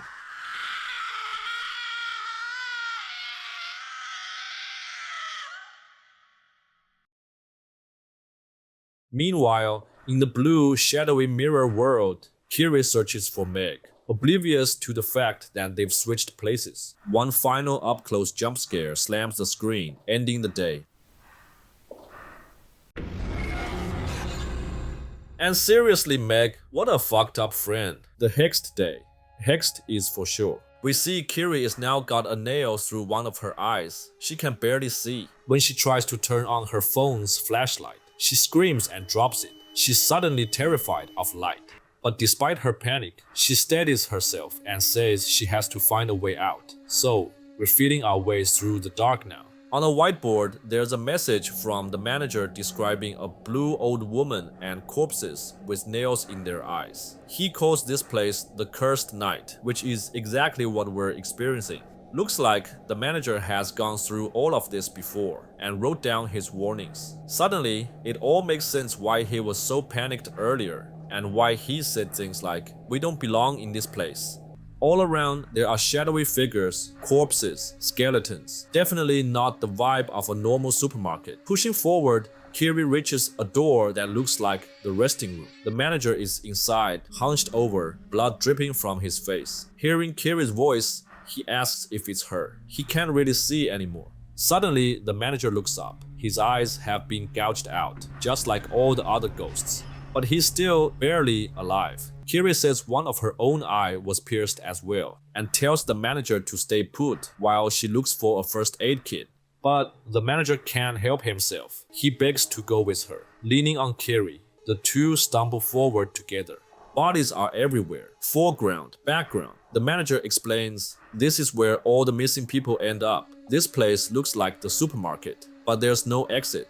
The living survive by eating rats and trash. But once they die, well, he doesn't finish the sentence. But you can guess, they turn into the blue ghosts. In a mirror, we see Meg, alive, in the real world, walk by calling Kiri's name. The manager blames Meg for bringing them both into this world. Kiri, ever loyal, is still determined to find Meg. Honestly, she's way too good for Meg, that damn bitch. Passing Meg's poster, we see the eyes have been hammered full of nails. Suddenly, the manager starts speaking backwards. The corruption is getting to him. There's a wall of missing posters. He says too many people have disappeared, that this cursed night is actually a parallel world. But since he's talking backwards, Kiri doesn't understand a word. In agony, the manager clutches his head and points ahead. Even though he's blind, he says he can see the light. Kiri leaves him behind and heads toward that light. Of course, as soon as she leaves, ghostly shadows swarm in and finish off the manager. Kiri continues forward. On the wall, we see some texts in reverse. We are living here. On the final door, the words, the real world, are also written backwards. When Kiri sees the words, she's overjoyed. Is that the real world? It is. I can go home. She pushes open the door, and the text behind her flip back to normal. She enters a room filled with mirrors, each one showing a reflection of the real world. She walks past, peering in until she suddenly sees Yoshi standing up from the floor. Kiri keeps going, but Yoshi just keeps repeating her cryptic backwards phrase, "You are the replacement." Kiri pauses, the realization finally hitting her.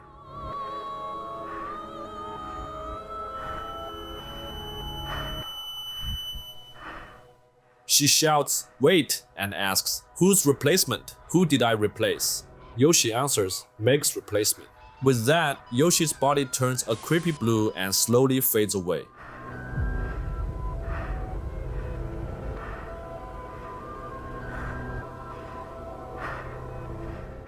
Flashbacks hit Kiri, scenes of her and Meg together, all their memories. "I don't believe this," she stammers. In the mirror behind her, the words "Save me" appear over and over, one of them written in red, which is her own name.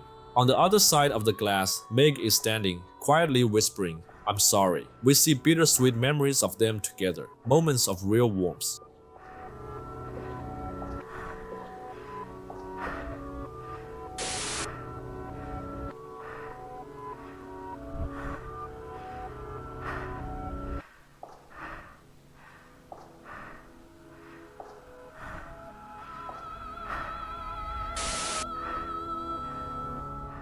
Kiri, in denial, mutters, "Meg would never." She refuses to believe Meg did these fucked up things.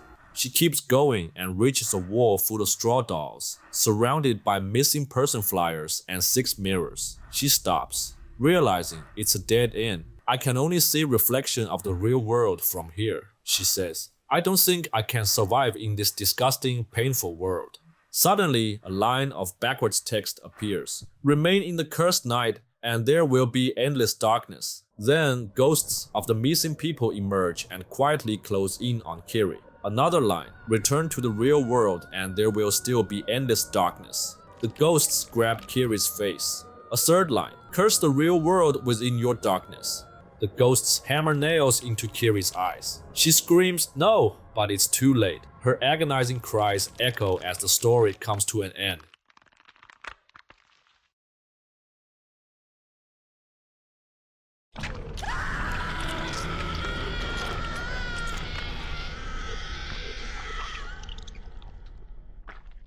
In the final cut, we see that even though Meg made it out of the mirror world, she died anyway in the real world. The dev's signature jump scare pops up. Kiri, now with glowing red eyes, inviting you to come back and see me at 2 a.m.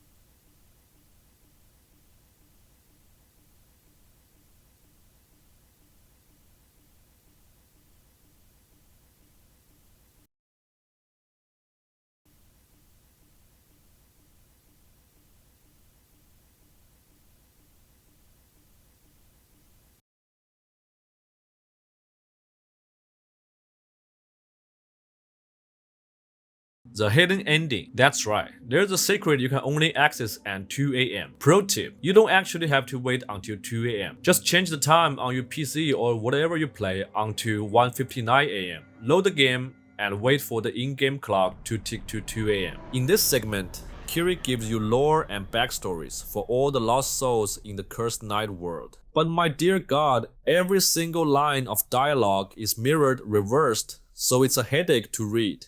But I flipped the video horizontally just for you all. It makes life a lot easier. Kiri explains that she once lived in the real world, but ever since being dragged into Cursed Night, she can barely remember her past. She encourages you to look through all the missing person flyers to find her real self, her real story. And so we comb through flyer after flyer, piecing together the tragedies that built this haunted supermarket. First up is Mai Yoshimura, which is Yoshi, 38 years old, employee at Next Day Mart. Gotta say, Next Day Mart is a hilarious name for a supermarket where everyone's dying off the next day. When you click talk, you see Yoshi's ghost form and her corpse. Chilling stuff. Next is Tomiko Fukueda, age 53. According to Kiri, she was just an ordinary customer who got pulled into Curse Night from the real world. After that, same deal, her ghost, her corpse.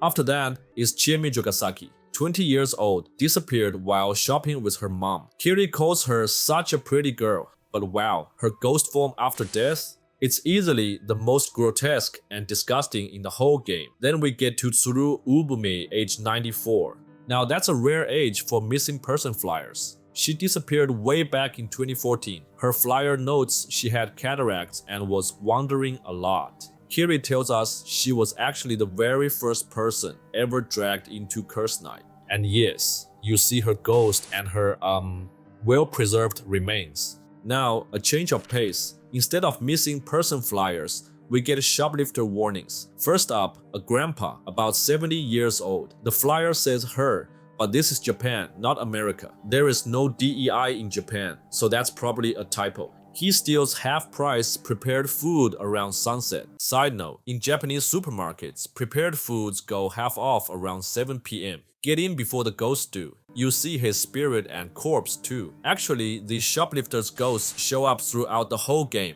Next is a hat-wearing old lady, about 70. The flyer says she shops right before closing time and steals candy for home. Kiri snarks, why do we only have a side view photo? Fair, since everyone in this game series is shown from the side anyway. Ghost and corpse? You bet. Next is a housewife in her 40s. Basically a professional thief at this point, with a bit of a hysterical streak. Supermarket horror, but make it relatable. Here's her spirit, here's her corpse. Suddenly, Kiri thanks you for searching for her true identity. Then we see Meg's missing flyer. It says she vanished after a shift. Kiri says Meg is the only one who ever returned to the real world, and Kiri vaguely remembers this person was important to her. Just as Kiri is questioning her own identity, we spot another missing person flyer on the wall. Kiri recognizes it. This is her in the real world. She says not only has she remembered who she is, but now she also remembers who Meg really was. Then Kiri takes out the straw doll. She tells us this doll binds us together, her and the player. She says if we hold on to the doll, maybe she can go back to the real world. But as she speaks, blood pours from her eyes, and she gives a twisted smile. The straw doll gets stuck to the mirror, suggesting we didn't take it and the story ends there. This is honestly the most complete story in the series so far. A tale of a protagonist who did nothing wrong, only to be betrayed by her best friend. It's an ugly, unsettling feeling. Seriously, Meg is the real bitch here. But the pacing and setup are fantastic, and the scare factor is up there. Overall, I'm giving this story a solid 4 stars. Episode 10, A Whisper from the Past, or translated directly from the Japanese title, A Whisper from the Showa Era. For context, Showa is a Japanese era that lasted from 1926 to 1989. So this story covers a seriously long slice of history. The game opened with a warning. Beware, something or someone that shouldn't be here may be watching you even in your own home.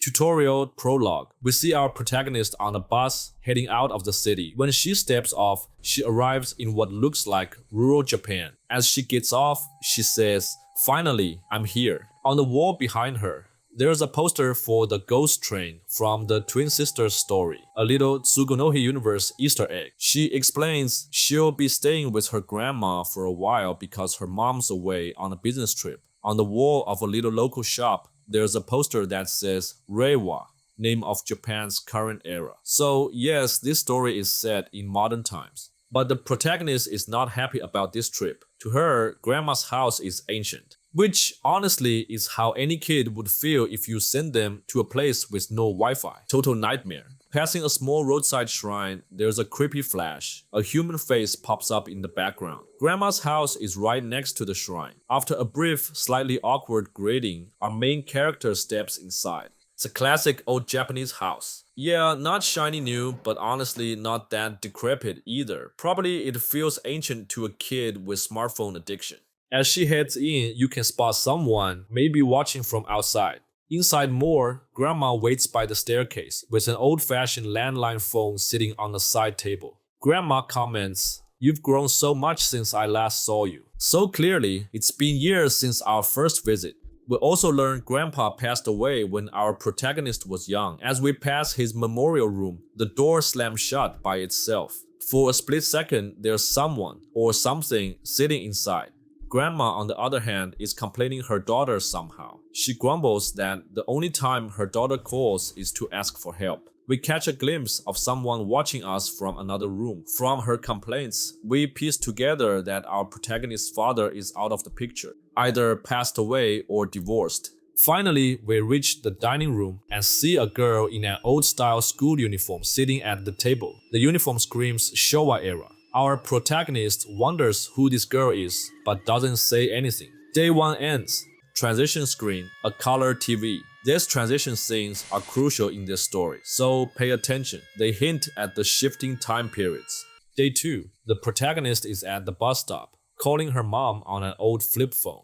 But not gonna lie, Japan quite like flip phones even in 2025. She complains about grandma's house, no phone signal, and the toilet is the squat style, total boomer vibes. She's desperate to go home, but as she talks, the village seems to get a bit older. Maybe it's just our imagination. Suddenly, grandma calls her home for dinner from far away, so she hangs up and heads back. On the way, the posters along the way has changed. Now, it advertises strange fish. The illustration is super creepy, feels straight out of a Junji Ito's manga. The shop's gotten shabbier, and the Reiwa poster is gone. Two elderly locals are shopping. There's an unsettling doll in the window. Walking past, even the mailbox has gotten more retro. At the shrine, there's still a shadowy figure peeking from behind the wall. Home again, Grandma announces she made curry for dinner. But behind us, a girl-shaped shadow flashes by.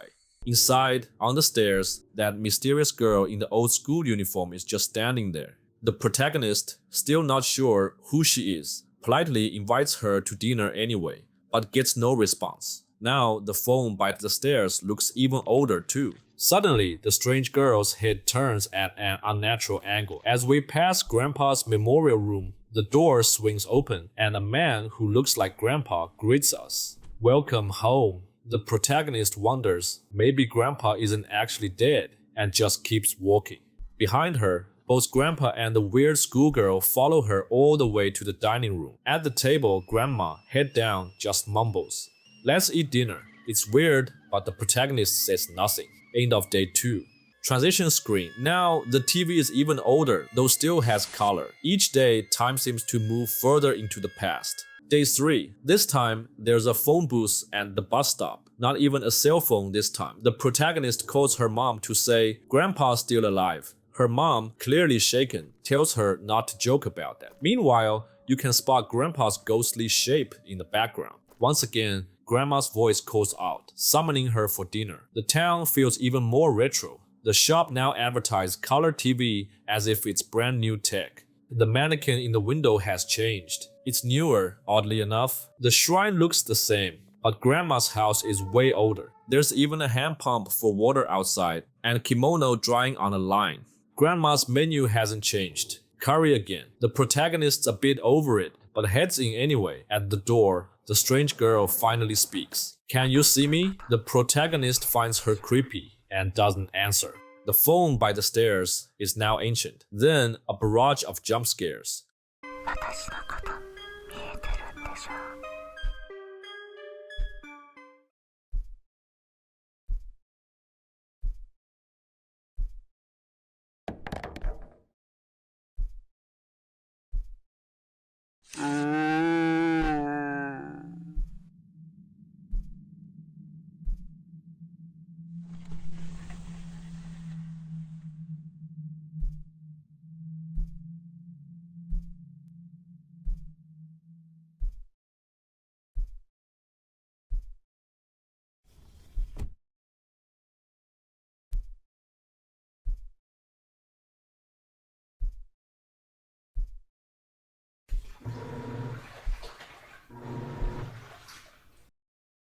私のこと見えてるんでしょう。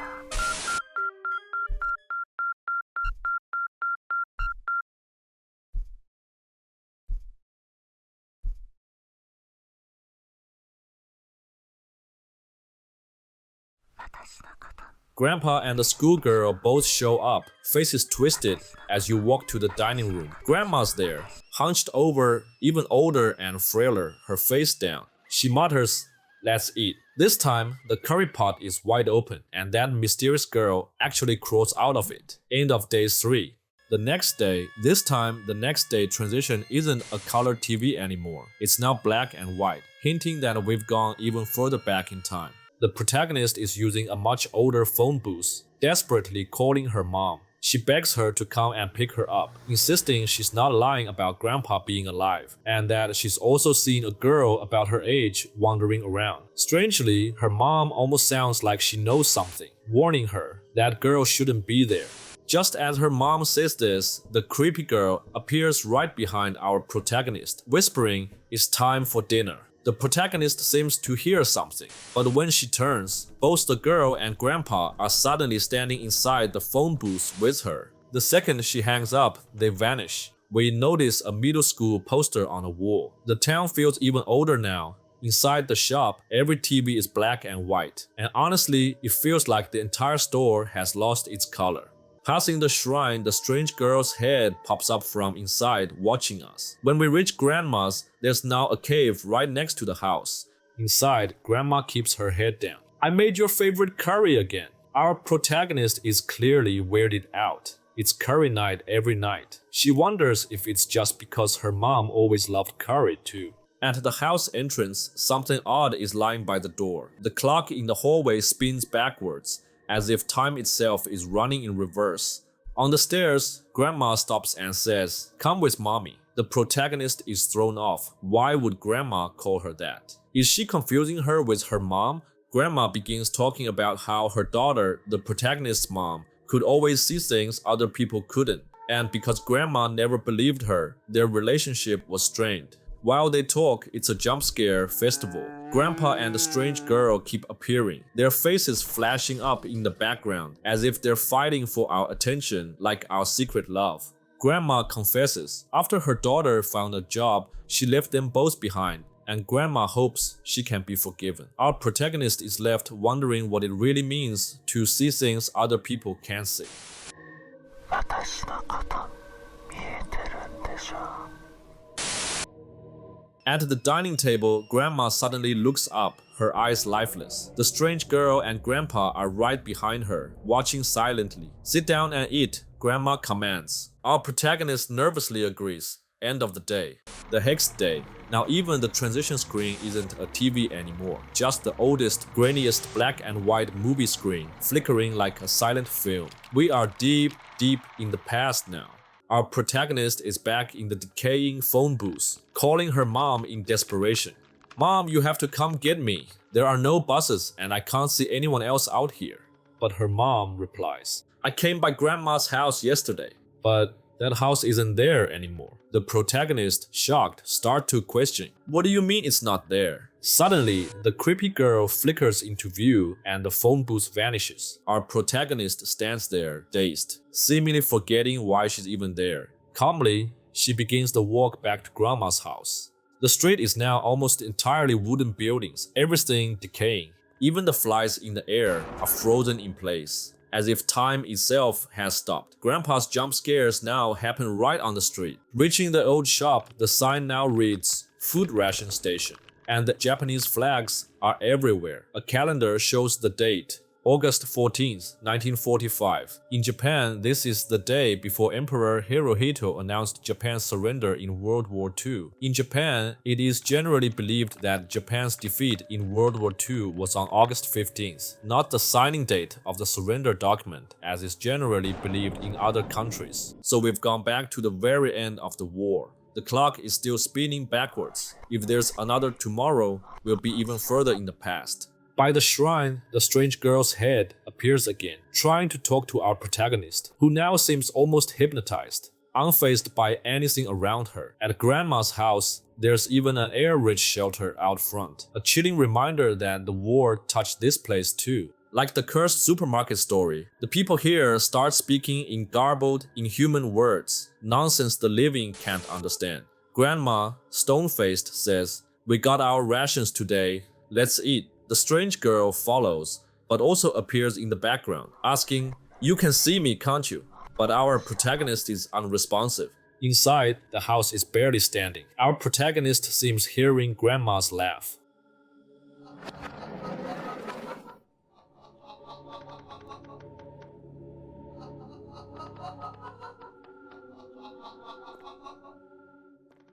A river of blood-red liquid flows outside the broken walls. The clock keeps spinning backwards, wild. The strange girl stands on the stairs, holding her own head, which drops to the floor and keeps repeating, "You can see me, can't you?" The walls are covered in handprints and impression of the girl's shape. Grandma stands in Grandpa's old room speaking to him as if he's still alive. Suddenly, Grandpa's massive face bursts from the ceiling. Hands reach up from the ground and Grandma turns to stone, slowly sinking into the floor.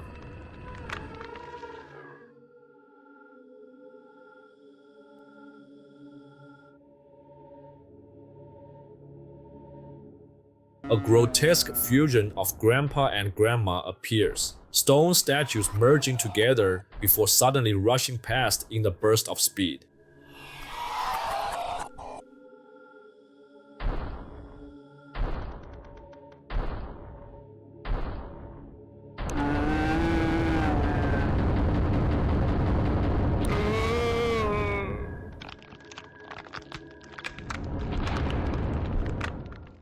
It's a barrage of jump scares. The strange girl's face twists and contorts, more terrifying than ever. She whispers, "There you are." It feels like she's been hunting for us. The player, not that girl. Our protagonist ends up back at the dinner table. Mind-controlled, she isn't bothered by the horrors around her. She even asks the strange girl, "Where did Grandma and Grandpa go?" The girl replies, "They were sucked into the past." But our protagonist doesn't understand. At that moment, she turns to stone and sinks away, just like Grandma.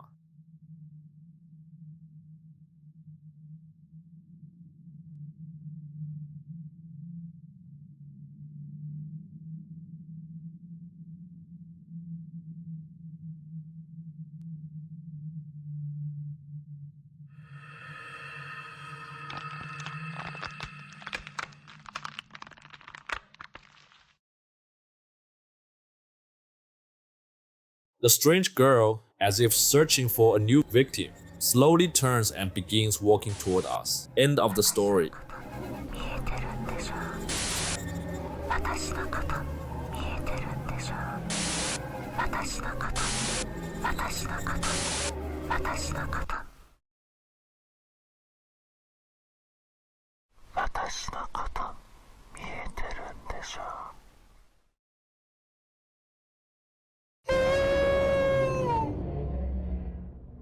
In the final scene, Grandma's house is now a ruined wasteland. Nothing left but the protagonist's hat lying atop the rubble, proof she was ever there.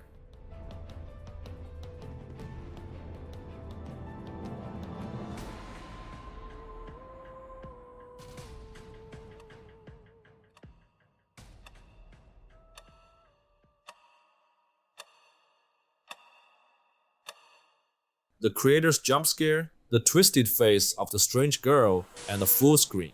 You have been sucked into the past, Bonus, hidden route. Finishing the game unlocks a hidden second route. Now all the menus and titles are reversed, mirrored, and when you start, the strange girl says, "I'm always watching you." This time, we play the story from the strange girl's perspective.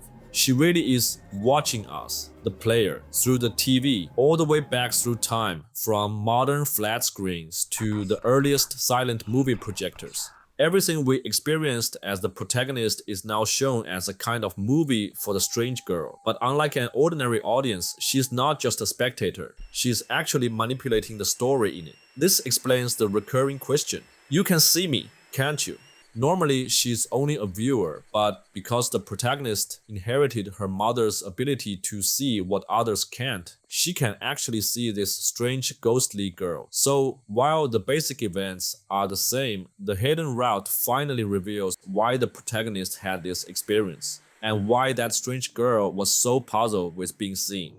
In the end, it's never really clear who the strange girl is, but she seems to be a spirit from the World War II era, eternally cursing this town, always searching for someone who can see her. Overall, I'd give this story 3 stars. It's got some great time travel horror, family secrets, and a chilling mystery that leaves you with more questions than answers.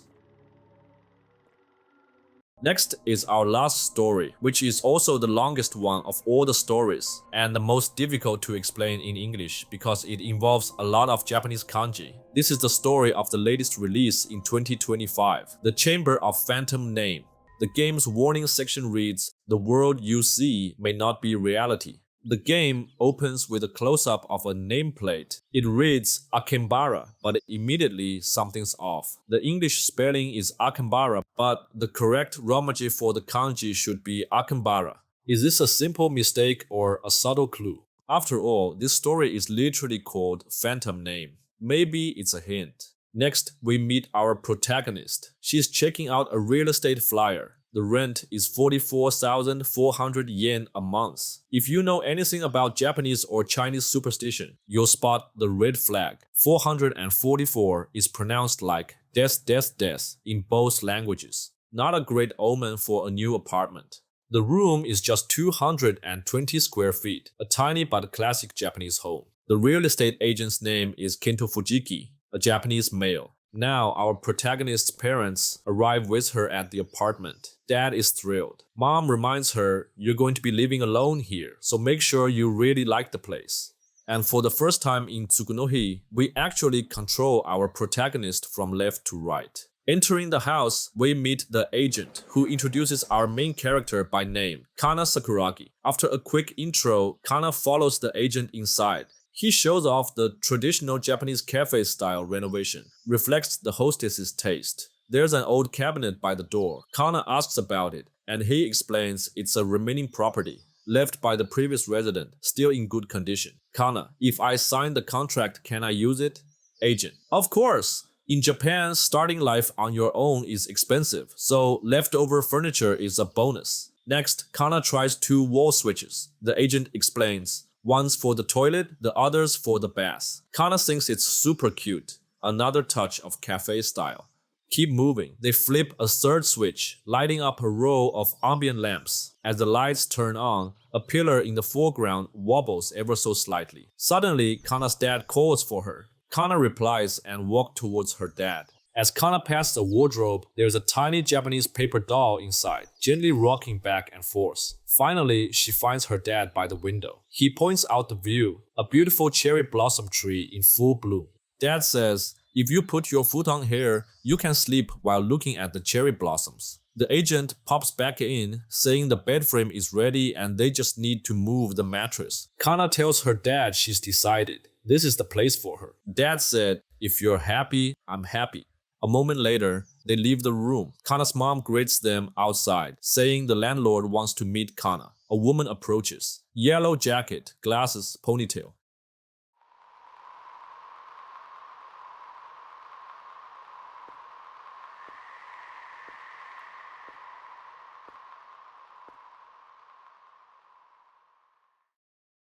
She introduces herself as Taiko Akimbara. Again, written with an M, Akimbara. Not the correct N, Akimbara. Is this a typo, a hidden clue, or just a running joke? It fits the phantom name theme, so keep it in mind, but in rest of the video, we will use her real name, Akambara, just to let you know. The landlord asks if Kana likes the house.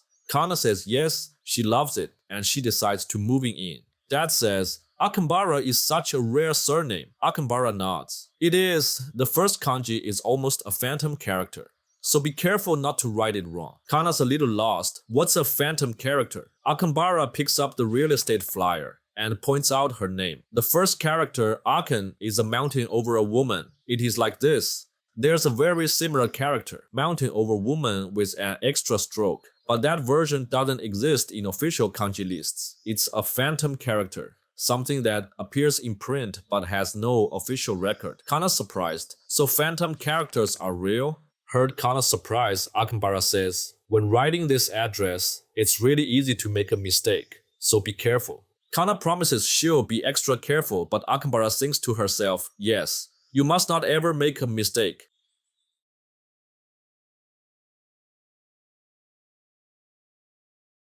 Cut to a short phantom character explainer. These are kanji whose origins are mysterious. They never officially existed. Some say they're just printing mistakes, but nobody really knows. The game title flashes again, the Chamber of Phantom name, and also the time passed to 1 month later. The haunting begins. It's nighttime. The cherry blossoms are still in full bloom. Suspicious, since by now they should be long gone naturally. Kana's holding a doll. Its face is weirdly abstract, somehow both cute and creepy. The doorbell rings.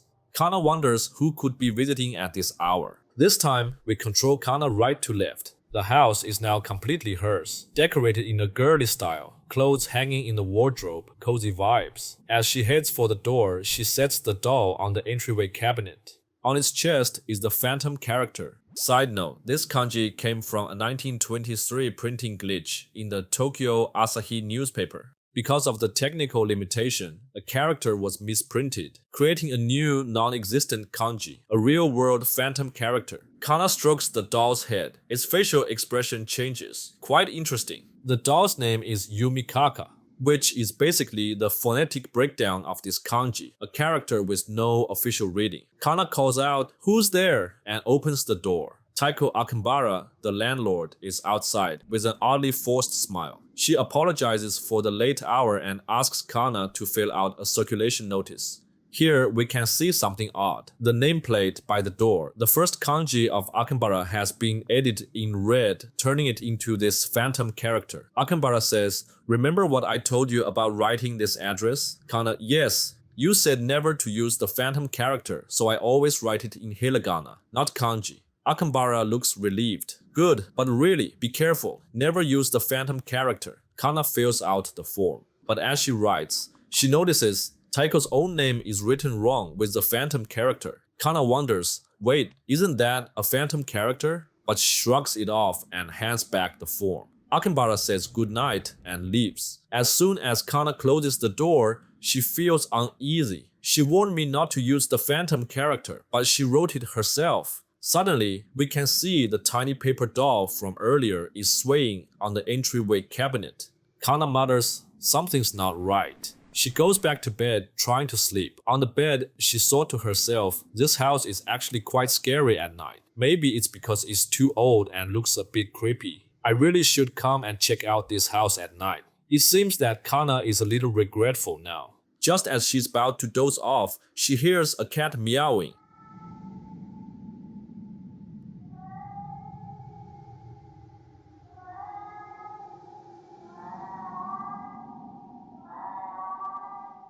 It sounds like it's outside in the garden. Suddenly, the cat is on her face, its forehead bleeding, eyes glowing red, staring right at her. Kana can't move. Classic sleep paralysis. The cat gets closer, then pounces on her face. Now, from a third-person view, we see the bloody cat pinning Kana down. From behind the bed, an old man, eyes, mouth, and nose streaming with blood, is glaring at Kana. End of day 1.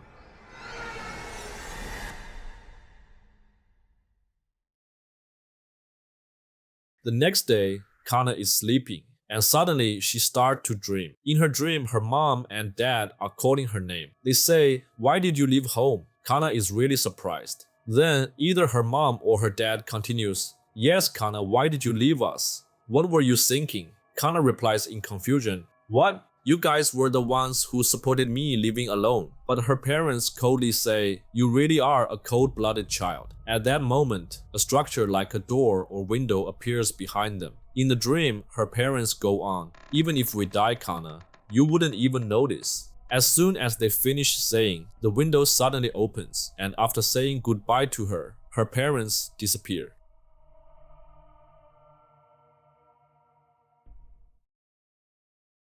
Kana suddenly wakes up, sits up in bed, and picks up the Yumikaka-chan doll by her side. She mumbles to herself, "Was I just dreaming?" Kana stands up holding the doll, and we see her with the air conditioner remote in hand, complaining, "There's not a bit of warm air coming out. This AC has been running all day." She realizes that this AC seems can only cooling but not heating. So she switches off the air conditioner, says it's way too cold, and decides to go take a bath. She picks up the Yumikaka-chan plushie and keeps moving. But right then, the AC that was hanging on the wall mysteriously disappears. Suddenly, she hears that familiar meowing sound, the exact same one she heard in her dream. She's puzzled, and she can even smell something like an animal. When she gets to her dressing mirror, the blood-covered old man from her dream suddenly appears in the reflection. With each step she takes, the scenery in the room keeps changing. When she gets to where the wardrobe was, it disappears, replaced by a wall with a blood-stained piece of clothing hanging from it. She keeps moving forward and reaches the wood pillar where a man is standing, his head dripping blood. It looks exactly like the real estate agent from before. At this point, she noticed the real estate flyer on the ground. She picks it up and looks confused. Why is this flyer here? What's even weirder is the agent's name has been changed to a phantom character. Staring at the name, she says, "Is this really how it's written?" Just then, a drop of blood falls from the ceiling, splattering on the flyer she's holding. But she doesn't even seem to notice and keeps walking. When she passes the place where the wardrobe used to be, it's gone, revealing the very same window she saw in her dream, the one her parents jumped out of. When she walks by the window, it suddenly swings open. Outside, there's a figure that looks like it's wearing a cloak, but if you look closely, it's actually a person made out of paper. She keeps going, and when she gets near the bathroom, the door has changed too. Now it's covered with stickers of all kinds of phantom characters. The light switch, which she thought was cute before, now just looks ordinary. She turns on the light in the bath and gets ready to wash up, but suddenly the doorbell rings. At the same time, that paper-maze thing creeps up behind her, then suddenly disappears in a flash. Kana gets ready to go answer the door. That blood-soaked old man suddenly slams his head on the bathroom door, his head and body completely separated.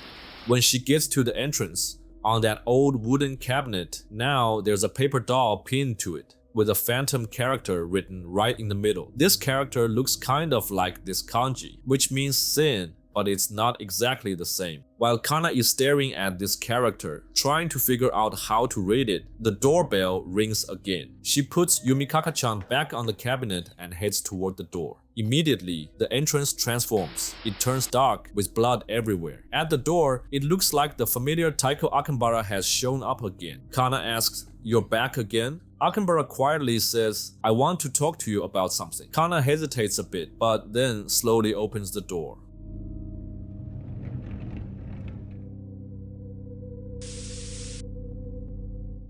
When the door opens, Taiko Akenbara is standing there, talking to Kana like a robot, saying good night. She comes in, seemingly not noticing that the walls in the entryway look strange at all. Also, the door plate has turned into an old-fashioned vertical wooden sign. Akenbara asks, "Are you keeping a cat here?" She takes a step forward, looking out back and says, "It's that one, right? The one behind the house." Kana quickly explains that she's not keeping any cat. She just hears it meowing in the yard, and it's so noisy she can't sleep. Akenbara nods and says, "If that's the case, then it's fine." She adds, "The previous tenant, Hidode, also kept a cat." At that moment, an old man who looks like the last tenant, his whole body covered in blood, appears behind Kana and stares straight at us.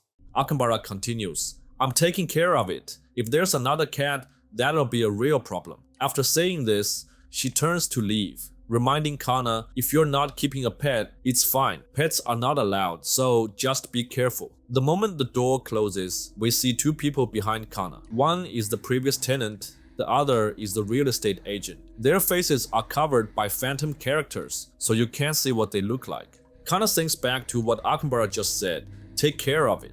She starts to wonder what that actually means. Is it just look after it, or is it get rid of it? Later that night, she quietly soaks in the bath trying to relax. But before long, a bloody skull floats up from the water and that creepy familiar cat's meow rings out in the bathroom.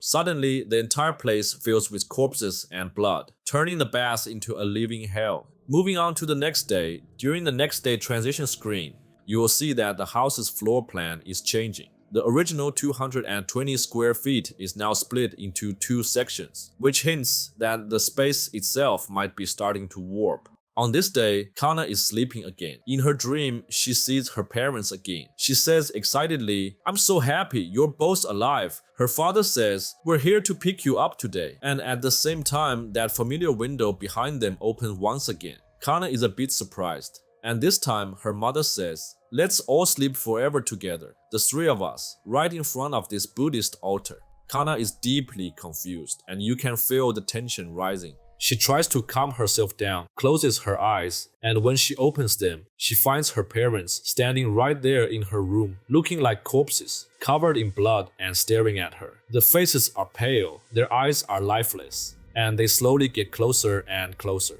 When they get right up in her face, you notice each has a big spike nailed right into their forehead, and their faces are twisted, with way too many teeth for any normal human being. Kana, terrified, says, "I can't move my body." At that point, her mother calls out to her, "Kana," but judging by the way the text appears on screen, her mother is probably using a phantom character version of Kana's name. Her mother says quietly, "Now you're stuck in sleep paralysis." Then her father says, "Kana, now I'll prop you up." As he says this, her parents slowly lift her up from the bed. Kana's parents each take one of her arms, and together they walk to the left side of the room. Meanwhile, the inside of the room is changing rapidly. On her dresser, there's some mysterious object we can't identify, and a skull beside it. Her mother keeps repeating, "As a family, the three of us will sleep together forever." The three of them arrive at the familiar window, and on the sills, there are two paper pinwheels. Her father points to the window and says, "Come on, Kana, let's all enter the altar together." Kana, trembling, asks, "Why?"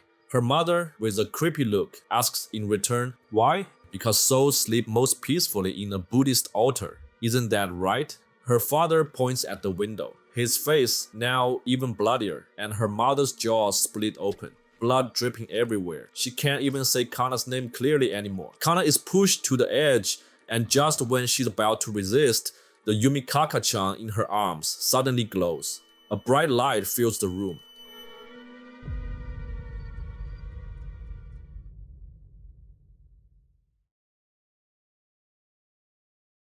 Kana's parents, along with the Yumikaka-chan doll, vanish in that light. Afterwards, Kana sees Yumikaka-chan standing outside on the windowsill, smiling and waving at her.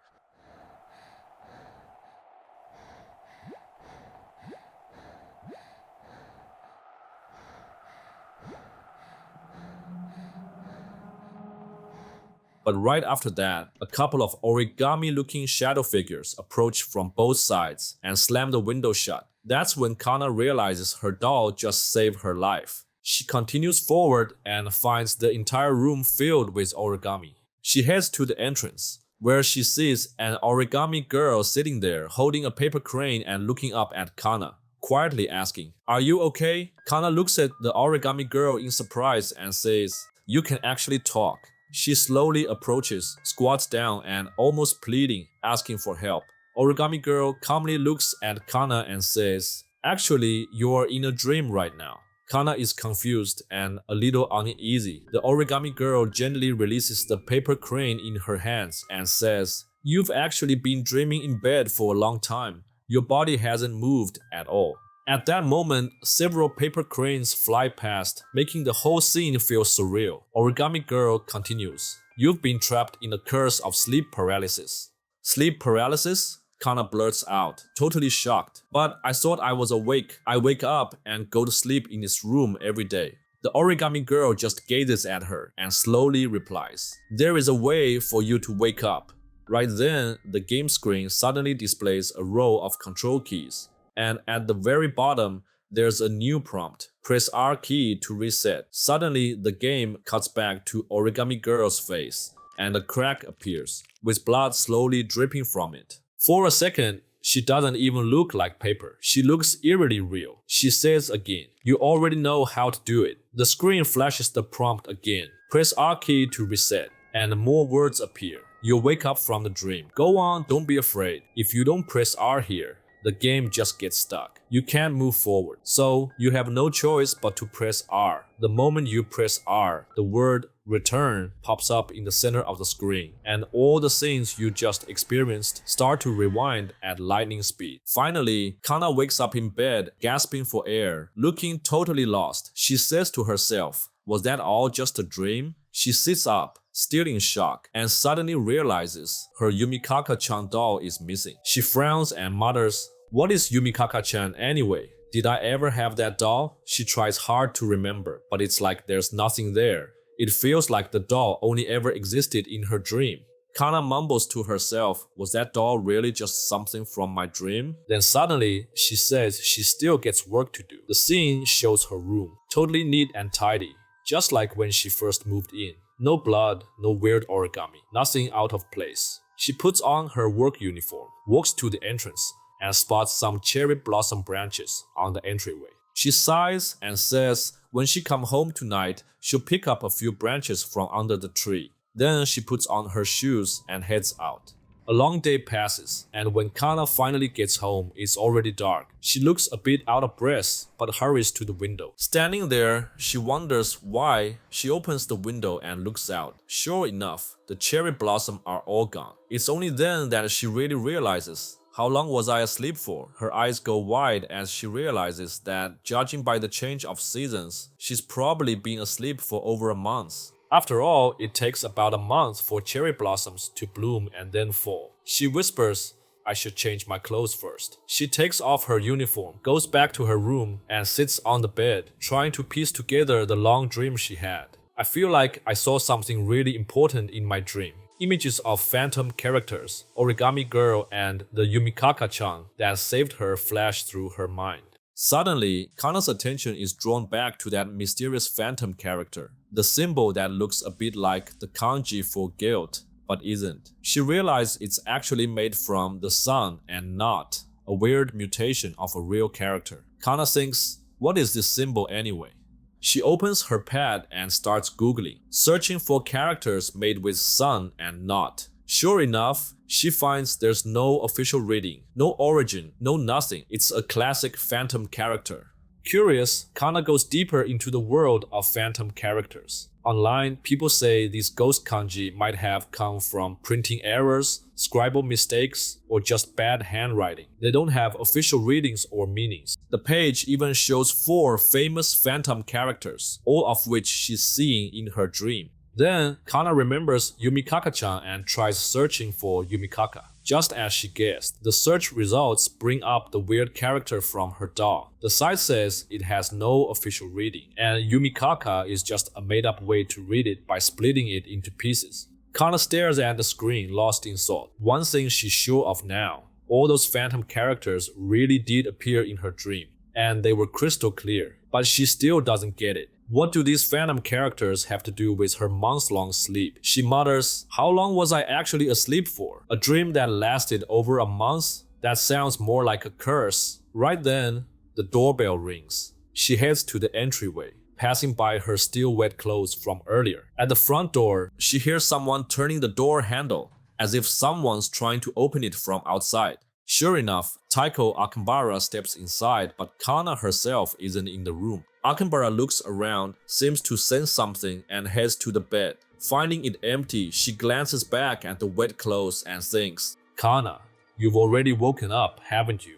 Meanwhile, the scene cut to Kana, who's actually hiding in the bathtub, terrified after seeing Akinbara come in uninvited. She thinks that has Akambara been watching her this whole time while she slept. Then, she hears footsteps and Akambara calling her name, searching the apartment. Akambara's shadow even appears through the frosted glass of the bathroom door, getting closer as if she's about to open it any second. Kana holds her breath and ducks down into the tub.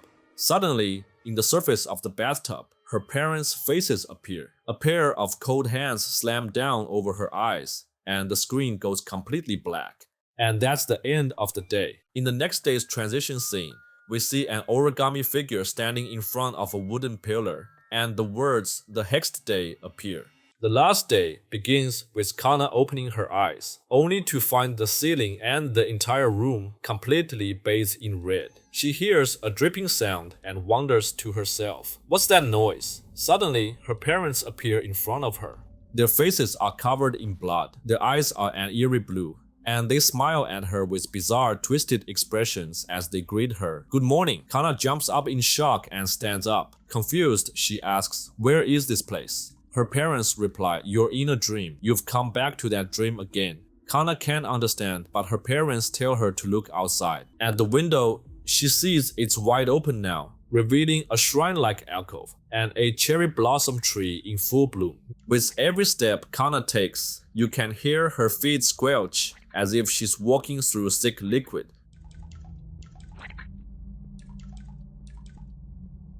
Next to her is a painting, a blooming cherry tree, but its roots are feeding on a pile of corpses. Another painting shows a grim reaper-like person rowing a boat down a river of blood. As Kana passes the altar, she finds Akambara standing there, looking like a blood-soaked corpse. Without turning her body, she twists her head 180 degrees to stare at Kana with a haunting gaze. In her hands, she holds a shredded and bloodstained Yumikaka-chan doll. "Are you looking for this?" Akambara asks. Kana sees Yumikaka-chan, covered in cuts and soaked in blood, and asks, "Why do you have Yumikaka-chan?" But Akambara just looks at her and says, "You knew it all along, didn't you?"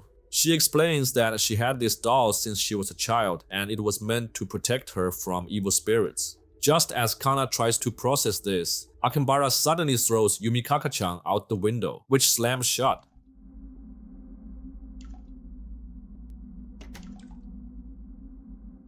Then Akambara says to Kana, "Now you can never escape this dream," and disappears with the altar. Kana, still confused, continues forward. She notices that the doors to the bath and toilet are covered with cherry blossom-shaped origami. On the wall between them is a circulation notice, and when Kana picks it up, she sees her name has been replaced with a phantom character, the same one written on Yumikaka-chan. She thinks maybe Akambara did this on purpose, but she has no idea why. Moving to the entrance, she sees countless origami dolls, each one with a phantom character pasted onto its face. When she reaches the front door, she realizes the door is gone, replaced by a hellish landscape. Outside, piles of skulls cover the ground.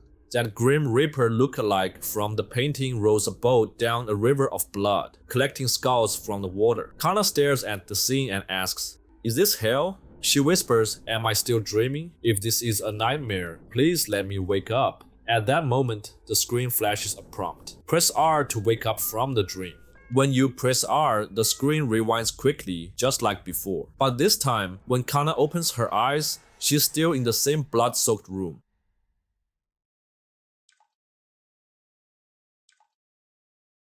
She's totally confused. Why haven't I woken up? Suddenly, someone calls her name. She looks to the side of her bed. Her parents' heads are resting on her blanket. Kana panics and begs them, "Please get me out of this dream." She closes her eyes and suddenly sees an image of that origami girl in a yellow dress. She feels like whenever she closes her eyes, she can see that origami girl. Kana doesn't really understand why, but she feels that the origami girl is her only hope for escaping this dream. So she starts searching for her. Meanwhile, her parents now have phantom characters pasted to their foreheads. Kana keeps moving forward and encounters the corpse of the real estate agent. He hands her an old flyer for the house. Only then does Kana realize the house actually has an attic. This was its original form before she moved in.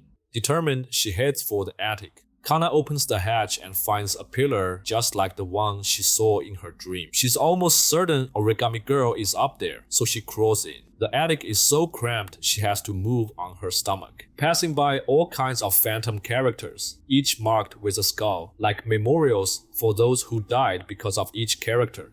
As she passes the phantom character representing the agent, his spirit appears and whispers, "Just ahead, keep going, it's right in front of you."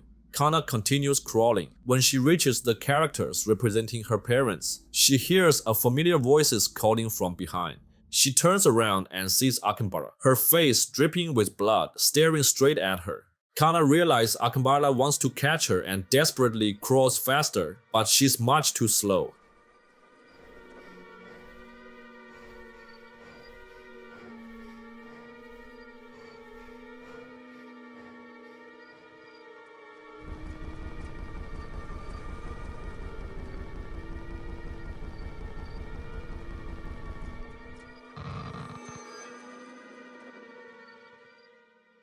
Akihabara quickly catches up and grabs her. Kana struggles and begs to wake up from the dream. Akihabara looks at her and says, "You want to wake up, right? You already know what to do, don't you? Don't be afraid, try it." Kana looks totally bewildered, not understanding what Akihabara means. Suddenly, she remembers Origami Girl's face with a slash across it. It hits her. Origami Girl and Akihabara look almost the same. She asks, "Was it you who told me all those things before?" At that moment, the screen flashed the prompt. Press R to wake up from the dream. Once again, you press R and the word real appears. Maybe this time, she's finally woken up for real. But then the screen fades in, showing Kana's lifeless, empty eyes floating in the darkness. The camera pulls back to reveal her face, covered in blood, staring blankly. She sees the Origami Girl, her face now replaced by the phantom character that represents Akihabara. Kana whispers, "Are you Akihabara?" But it's too late. We see Kana's body hanging from the attic, long dead. Suddenly, her head detaches and the body drops to the ground, leaving her head forever dangling from the ceiling. The first route ends here and the credits roll. As the game ends, we see that familiar painting, a massive cherry tree fed by corpses and blood, with skulls piled up beneath and spirits tangled among the roots. Hidden route, second playthrough. Of course, same as the previous stories, there's a second hidden route. When you start the second run, you need to press R to keep the dream going. This time, the game starts at the moment when Kana first got up to answer the door after hearing the bell. But she suddenly stops and says, "Why does this feel like it's happened before?" Outside the window and in the mirror, you can see Kana's ghostly dead face. You keep controlling Kana as she walks forward, and suddenly her own head drops down in a jump scare. Passing the altar, you see her whole family's heads placed on it, under the cherry tree. The bathroom and toilet area are changed. The doors are covered with phantom characters, the toilet is full of blood, and behind the door lies Kana's own corpse. Further ahead, Yumi Kaka-chan is on the entryway cabinet, head and body separated. Cherry branches at the entry are blooming fiercely, fed by two skulls beneath. At the door, Akihabara calmly says, "Good night." Kana suddenly realizes, why am I so afraid of Akihabara? She gets a feeling that opening the door will end everything. She tells Akihabara, "I'm not feeling well today. Can you come back tomorrow?" But Akihabara just replies coolly, "Impossible. You already know that tomorrow will never come." Kana is lost in confusion. Akihabara opens the door herself, revealing that hellish landscape from before, her neck stretched out unnaturally long. She says, "You know how to wake up from the dream, but you've already died in reality. Your head is hanging in that attic, staring into the dark, so you'll never wake up from this nightmare, ever again." The scene jumps back to the attic, where Kana's severed head dangles, her corpse below. Kana, in shock, mutters, "Who killed me?" She asks, "When did this dream begin? Where did it start? And where is reality?" She suddenly remembers there was only one time she truly returned to reality, and the Origami Girl knew exactly how to wake up from the dream. Kana continues, "Who really is Akihabara?" Just then, the scene shifts to Akihabara standing by the bathroom door. She murmurs, "No matter where I look, I just can't find Kana. Once again, the tenant living here has gone missing." Akihabara recalls that 50 years ago, she lived in this house with her own parents.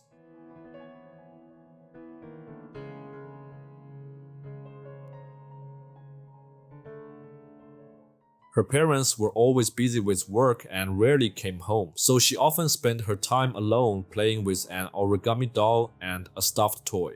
We can see that these two toys, the origami doll and the stuffed toy, are exactly the origami girl and Yumikaka-chan that later kept appearing in Kana's dream. She continues, saying that it was during that time she started learning how to write her own name in kanji. So, on the back of the origami doll, she practiced writing her name over and over again. Until one day, by accident, she added an extra stroke in the middle of her name. And that one stroke turned her name into a phantom character. It was on that day that the origami doll seemed to come alive.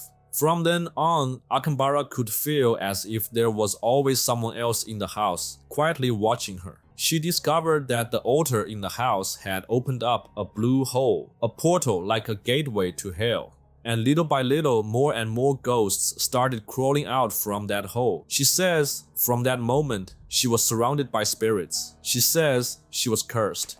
Because she wrote her name with a phantom character, the spirits latched onto her and placed a curse on her. That was when the familiar scar appeared on her face. This really is a terribly unfair curse, she says. I still don't know whether all of this is just a dream or reality. Even now, I can't tell, Akambara goes on, saying that there is one thing she knows for sure. Ever since her family moved out and the house was rented out to others, every single tenant who lived here has been trapped in a state of sleep paralysis. They would keep sleeping and before long, they'd disappear from this house. Is it because of the curse on me? She wonders if everything started from that moment she wrote her name as a phantom character. Maybe that's when the curse began. But she admits she really doesn't know what the true connection is between phantom characters and the curse. Maybe there isn't any reason at all. If someone really wants to curse another person, they never tell them why. Because once you know the reason, you could break the curse easily. Maybe there's no real reason behind using phantom characters to curse people. If there's no logic, then there's no weak point. Just like a phantom whose very existence is like a dream. Maybe I'm just overthinking it, she sighs. Maybe all these disappearances are just coincidences. Even Kana's. Maybe Kana just went out. Maybe I'm just worrying too much. At that moment, Akambara suddenly makes a phone call. She asks the person on the other end to contact Kana's parents. But after a moment, her expression turned to shock. She is told that Kana's parents have disappeared as well, and the real estate agent Fujiki is also missing.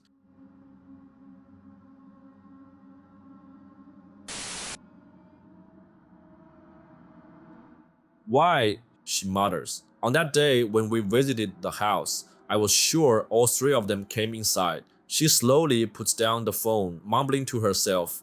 Could it be that all of this isn't just a coincidence? Just then, the scar on her face splits open and blood trickles down her cheek. She whispers, just as I thought, this curse is real. The spirits, they've always been around me, even now, at this very moment. Even if my whole life was nothing but a dream. Even if this moment right now is just a part of that dream. If only I could wake up from this dream, go back to that time. Before she can finish, the screen changes. Her body transforms into that of an origami doll. She goes on, maybe the curse from those spirits would vanish if I could just wake up. In the next scene, she's standing together with the origami doll and Yumikaka-chan. She says, I know now how to wake up from the dream. The screen flashes the familiar message, R, wake up from the dream. Just like before, we have to press the R key to leave this dream world. Words appear on screen. Go ahead, don't be afraid. You already know how to do it. After pressing R, the word return appears and the screen slowly brightens. We're back in the house. There's no blood, no ghosts, just a peaceful 1960s style Japanese home with origami decorations everywhere. The origami doll sits in the middle of the table, and Yumikaka-chan is placed beside it. Even the toilet door and table are covered with the owner's name, Akimbara. A gust of wind blows in, scattering cherry blossom petals through the room. The origami doll picks up Yumikaka-chan and slowly walks toward the front door. By the entrance, there are two photos. One is a girl and her parents, and another that looks like her grandfather. The parents in the photo look a lot like Kana's, and the grandfather's picture strongly resembles that bloodied old man from the dream. Maybe that's why we saw them in the dream world. By the entrance, there's a note, barely visible unless you look closely. It reads, "It is like a dream, but it is not a dream." The origami doll puts on its shoes, opens the door, and walks outside. At last, we reach the true ending. The ending scene plays as the camera freezes on a little girl in a yellow dress standing at the doorway clutching her doll with a children's tricycle nearby. She stares blankly ahead. Suddenly, we realize, maybe, just like Kana and Akambara in the dreams, this little girl's appearance changes are actually just her constant imagination of what she will look like when she grows up in her dreams. But in reality, she's always been that lonely child, living in a dream, hoping one day she'll truly wake up. Everything Kana had in her dream was, in the end, just what Akambara had herself. Finally, the scene shifts to a sky with both the sun and moon side by side, leaving us with a question. Has Akambara truly woken up now, or is she still trapped in a dream? Was she really just the origami girl brought to life? Or is she just a lonely little girl who spent decades lost in a dream? This last story is the most complete in the entire Tsugunohi series. It explains both the beginning and the end, and even after that, leaves us with plenty to think about. The horror atmosphere is intense, the story twists are clever, and honestly, I give this one a perfect 5 stars. And that's it, the full mainline Tsugunohi series, at least up to the current releases and not including the collab stories. As a niche horror game, Tsugunohi managed to capture Japanese-style horror in the simplest way possible. With just 1 or 2 buttons, you get the full terrifying experience. In a way, isn't this kind of horror game a whole new kind of experience? If I have time in the future, I'll try to cover the collaboration stories as well, so you can enjoy those too. That's it for this video. Have you played Tsugunohi series? What do you think of it? Let me know your thoughts in the comments. Subscribe, leave a like, and I will see you in the next video.